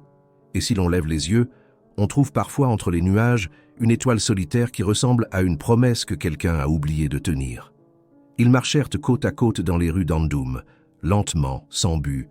Les maisons étaient silencieuses, la plupart des fenêtres sombres ou éclairées par la lueur chaude des lampes derrière les rideaux. Louise parla la première. « Comment vous sentez-vous » Il réfléchit honnêtement. « Vide, dit-il, mais pas de la mauvaise manière, plutôt comme une pièce dont on a retiré les vieilles affaires et qui attend maintenant. »« Quoi » demanda-t-elle. Il la regarda. « Je ne sais pas encore exactement. » Ils continuèrent de marcher. La rue tourna doucement à droite et mena à un petit parc, vide à cette heure, seulement des arbres, de l'herbe sombre et quelques lanternes qui projetaient des cercles de lumière jaune sur le chemin. Louise s'arrêta devant un banc, non par épuisement, simplement parce que le banc était là et que la nuit était assez belle pour s'arrêter un instant. Elle s'assit.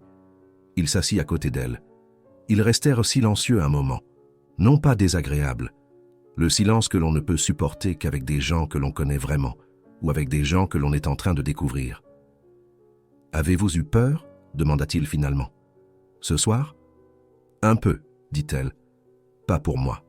Plutôt, peur que quelque chose ne fonctionne pas, qu'il le remarque, que l'appareil n'enregistre pas correctement. » Elle rit doucement, un rire bref et authentique. J'ai vérifié 3 fois que la batterie était chargée. Il rit aussi, un rire plus léger qu'il ne l'avait imaginé. C'est la première fois depuis des mois que quelque chose me semble vraiment léger, dit-il. Elle le regarda. C'est bien. Il se tourna un peu vers elle. Qu'allez-vous devenir maintenant? Elle réfléchit. Je continue à travailler au Le Jardin, cela ne change pas. Elle fit une courte pause. Ce n'a jamais été mon plan d'en faire autre chose. Avez-vous des projets? Demanda-t-il. Non pas au sens de « que faites-vous professionnellement ?» mais dans l'autre sens, et ils l'entendirent tous les deux. Louise regarda la lanterne devant eux. « J'ai des demi-projets, dit-elle. Je veux un jour travailler moins et écrire plus. J'écris de petites choses, pas pour quelqu'un, juste pour moi. » Elle haussa légèrement les épaules, un geste qui n'était pas de la honte, mais la retenue de quelqu'un à qui ses propres projets semblent encore un peu fragiles. « Et je veux rendre visite à ma mère.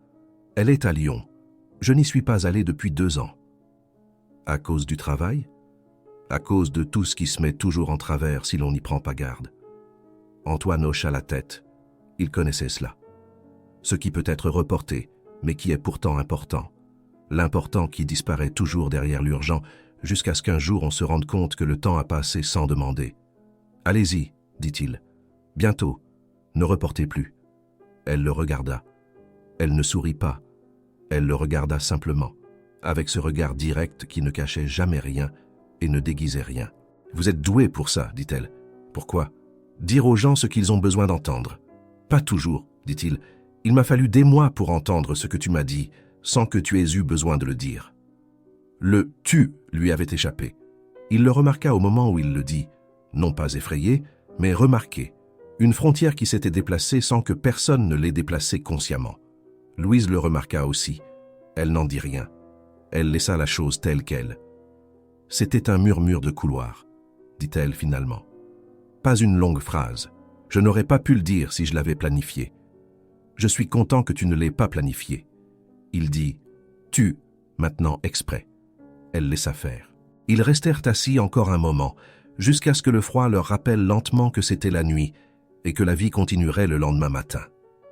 Puis ils se levèrent et retournèrent vers la rue, côte à côte, au rythme des gens qui ne se pressent pas, car la destination n'est pas plus importante que le chemin. Au coin de la rue, où leurs chemins se séparaient, ils s'arrêtèrent un instant.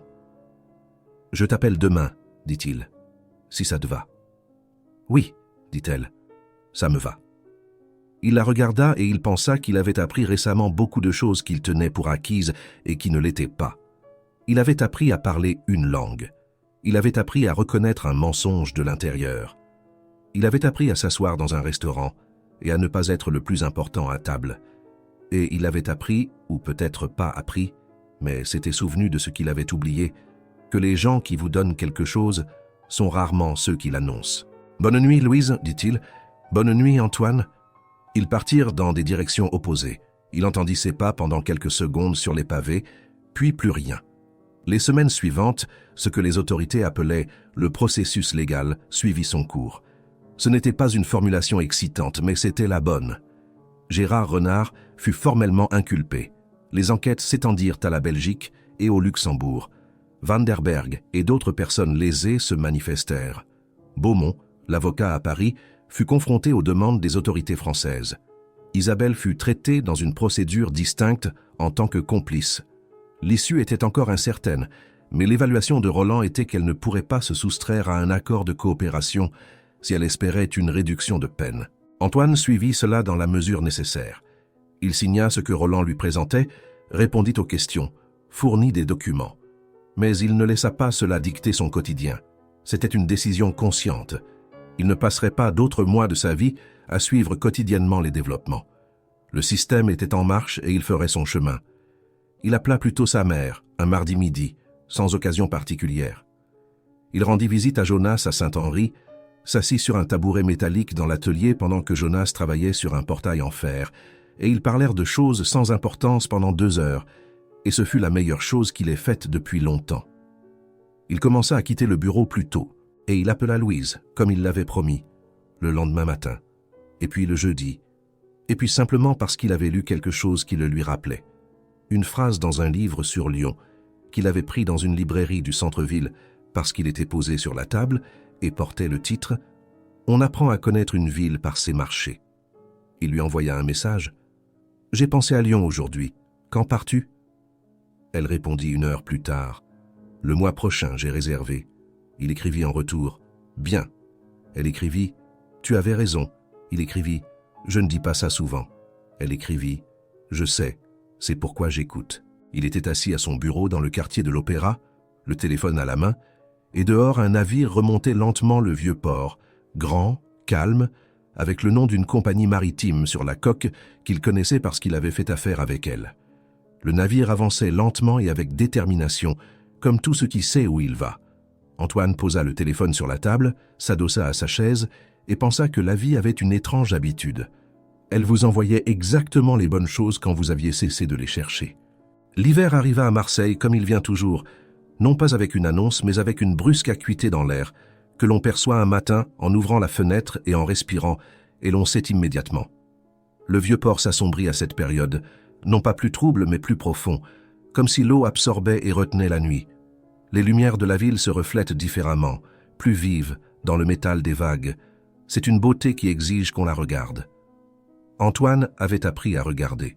Les mois qui suivirent le dîner n'avaient pas été faciles, non pas parce que quelque chose aurait mal tourné, mais parce que ce qui est juste est rarement facile. Il faut du temps pour réviser une image de soi. Il faut plus de temps pour comprendre ce que la nouvelle image révèle.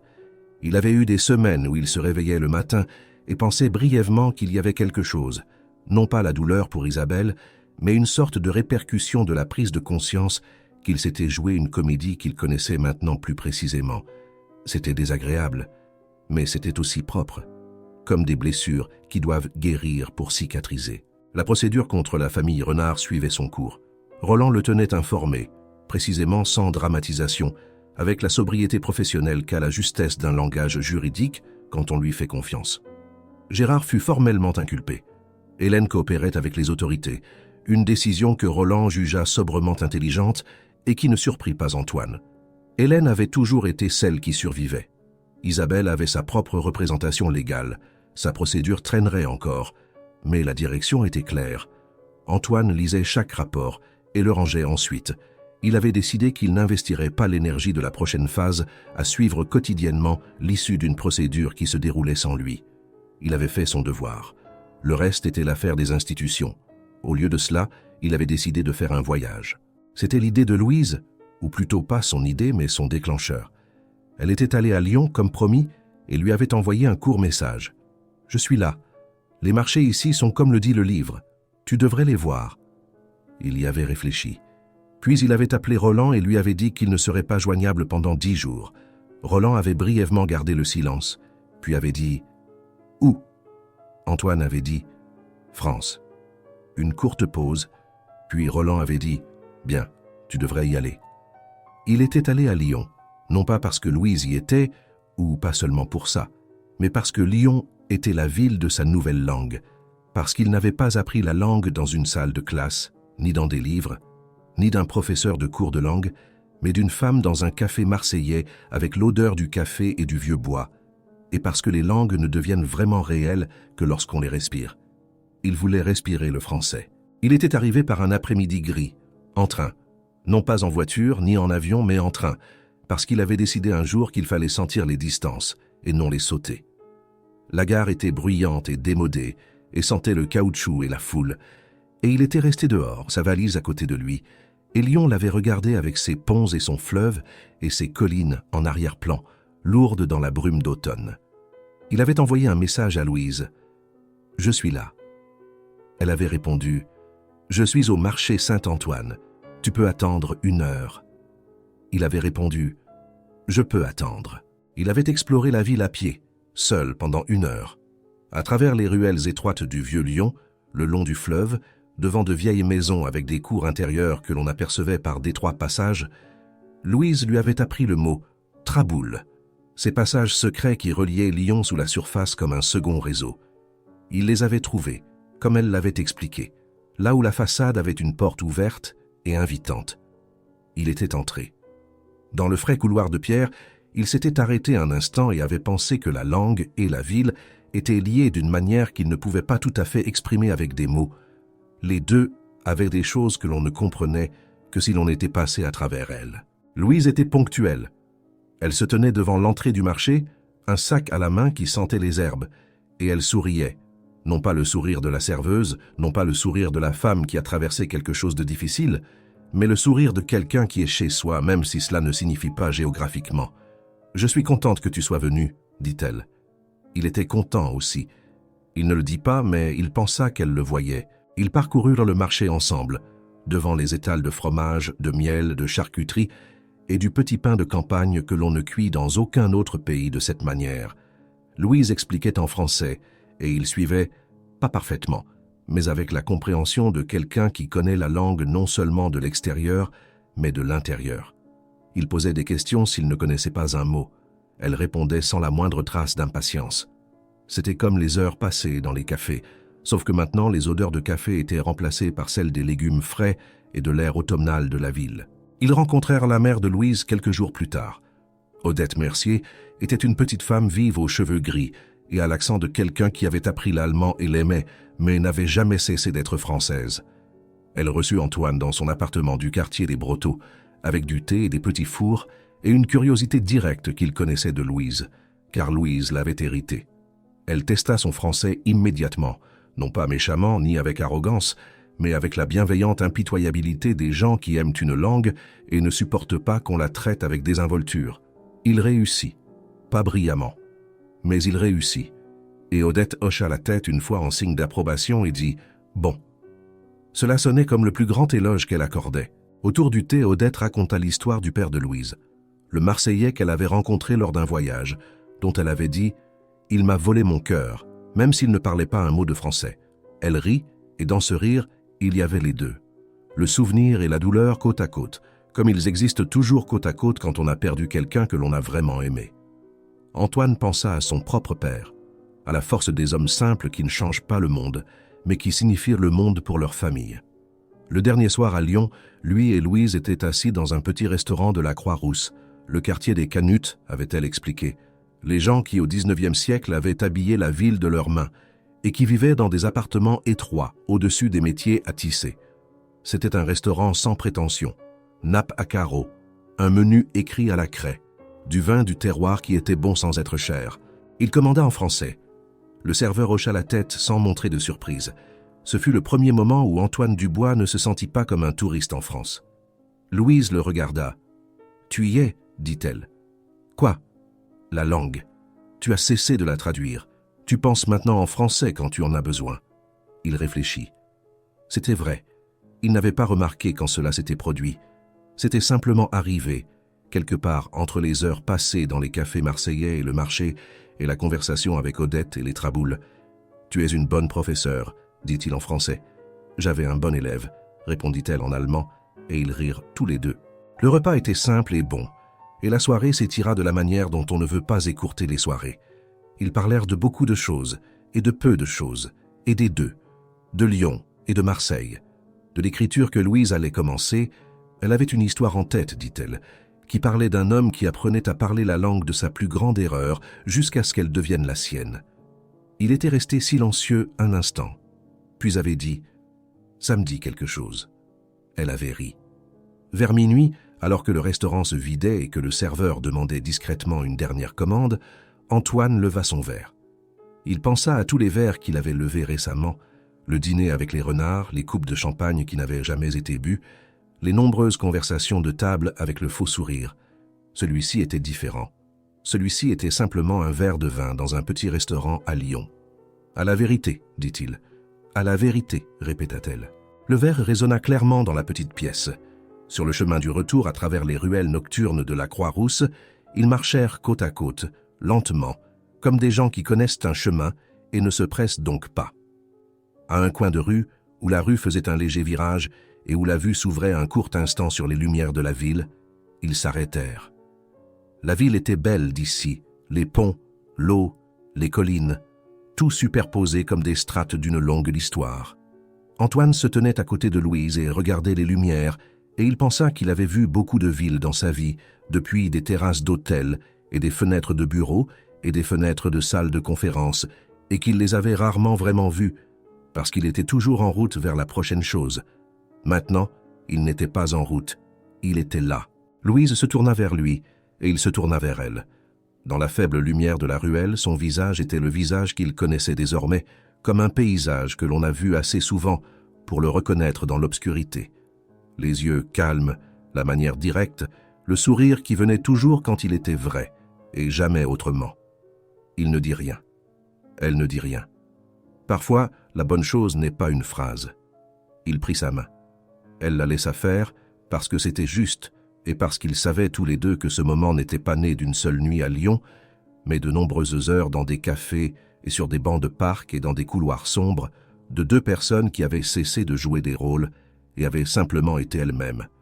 Ils restèrent encore un moment, main dans la main, et regardèrent Lyon. Puis ils continuèrent leur chemin. Les mois qui suivirent eurent la qualité silencieuse des choses qui grandissent sans qu'on les observe quotidiennement. Antoine se rendait 2 fois par mois à Lyon, où Louise venait à Marseille, et ils découvrirent la ville qu'il avait cru trop bien connaître. Il lui montra le vieux port un matin tôt, avant que les affaires ne commencent, l'eau grise et large, les grues comme des géants endormis, l'odeur de sel et de métal. Elle se tenait là et dit « Maintenant, je te comprends mieux. » Il savait ce qu'elle voulait dire. Elle lui montra la librairie du cours Julien, devant laquelle il était passé 100 fois sans la voir, et la libraire aux anneaux d'argent qui saluait personnellement chaque habitué et savait toujours exactement ce qu'il fallait lire ensuite. Il acheta 3 livres cet après-midi-là, dont un roman sur Lyon. Il rendit visite plus souvent à sa mère. Un dimanche, alors que la première pluie d'automne tombait sur les goudes, légère, irréelle, la pluie qui ne reste pas mais annonce, il amena Louise. Sa mère les regarda, puis lui, puis de nouveau elle, avec le regard que les mères ont, qui en 2 secondes comprend plus que des heures de conversation. Puis elle prit la main de Louise et la serra. Et ce fut suffisant. Jonas les rencontra lors d'un dîner à Saint-Henri que Brigitte avait préparé et qui sentait le ragoût, les pommes de terre et la convivialité. Jonas et Louise parlèrent presque constamment pendant le repas de livres et de villes et de la serrurerie et d'un film qu'ils avaient tous deux vu, et Antoine était assis là, mangeant, et étant complètement heureux d'une manière qui ne demandait aucune attention. Louise commença à écrire. Pas pour des publications, pas encore, dit-elle, bien que cela puisse aussi venir, mais simplement l'histoire qu'elle avait en tête. Elle écrivait dans des carnets, à la main, avec le petit stylo qu'elle avait toujours sur elle. Il lisait parfois ce qu'elle avait écrit quand elle le lui donnait. Ce qu'il lisait était bon, non pas pour la technique ou le style, mais parce que la vérité y était. Les choses qu'elle décrivait étaient vraies, même si les personnages ne l'étaient pas. 1 an après le dîner au Le Jardin, exactement 1 an bien qu'aucun des deux ne comptât et qu'ils ne le découvrirent que plus tard, ils étaient assis au restaurant. Non pas à la grande table réservée aux réunions de famille, mais à une petite table ronde dans un coin, pas immédiatement visible depuis l'entrée. Une table pour 2. Arnal l'avait dressée personnellement, avec plus de soin que d'habitude, bien qu'il n'ait rien dit et qu'on ne lui ait rien demandé. Il avait placé des bougies qu'il réservait normalement aux soirées spéciales, et un bouquet de fleurs petit et discret, le genre de fleurs que l'on n'expose pas, mais que l'on dispose par affection. Ils commandèrent. Antoine prononça la commande en français, couramment maintenant, sans hésitation, avec le petit accent marseillais que Louise aimait, car il disait d'où il venait. Théo, le serveur, nota tout et hocha la tête. Louise se pencha un peu en avant. « Ta prononciation est parfaite. J'ai eu la meilleure des professeurs, dit-il. » Il tendit la main par-dessus la table. Elle posa la sienne dans la sienne. Les bougies brûlaient calmement. De la cuisine venaient les bruits familiers, le cliquetis, le grésillement, le léger murmure du travail. Quelque part en arrière-plan, jouait de la musique, à peine perceptible, comme toujours. Le jazz qui s'échappait des haut-parleurs, comme s'il avait toujours été là. Antoine leva son verre. Il pensa à toutes les soirées dans ce restaurant, les déjeuners, les dîners familiaux mensuels, le silence qui suivait, le vide qu'il avait tenté de combler avec le faux, et puis le couloir.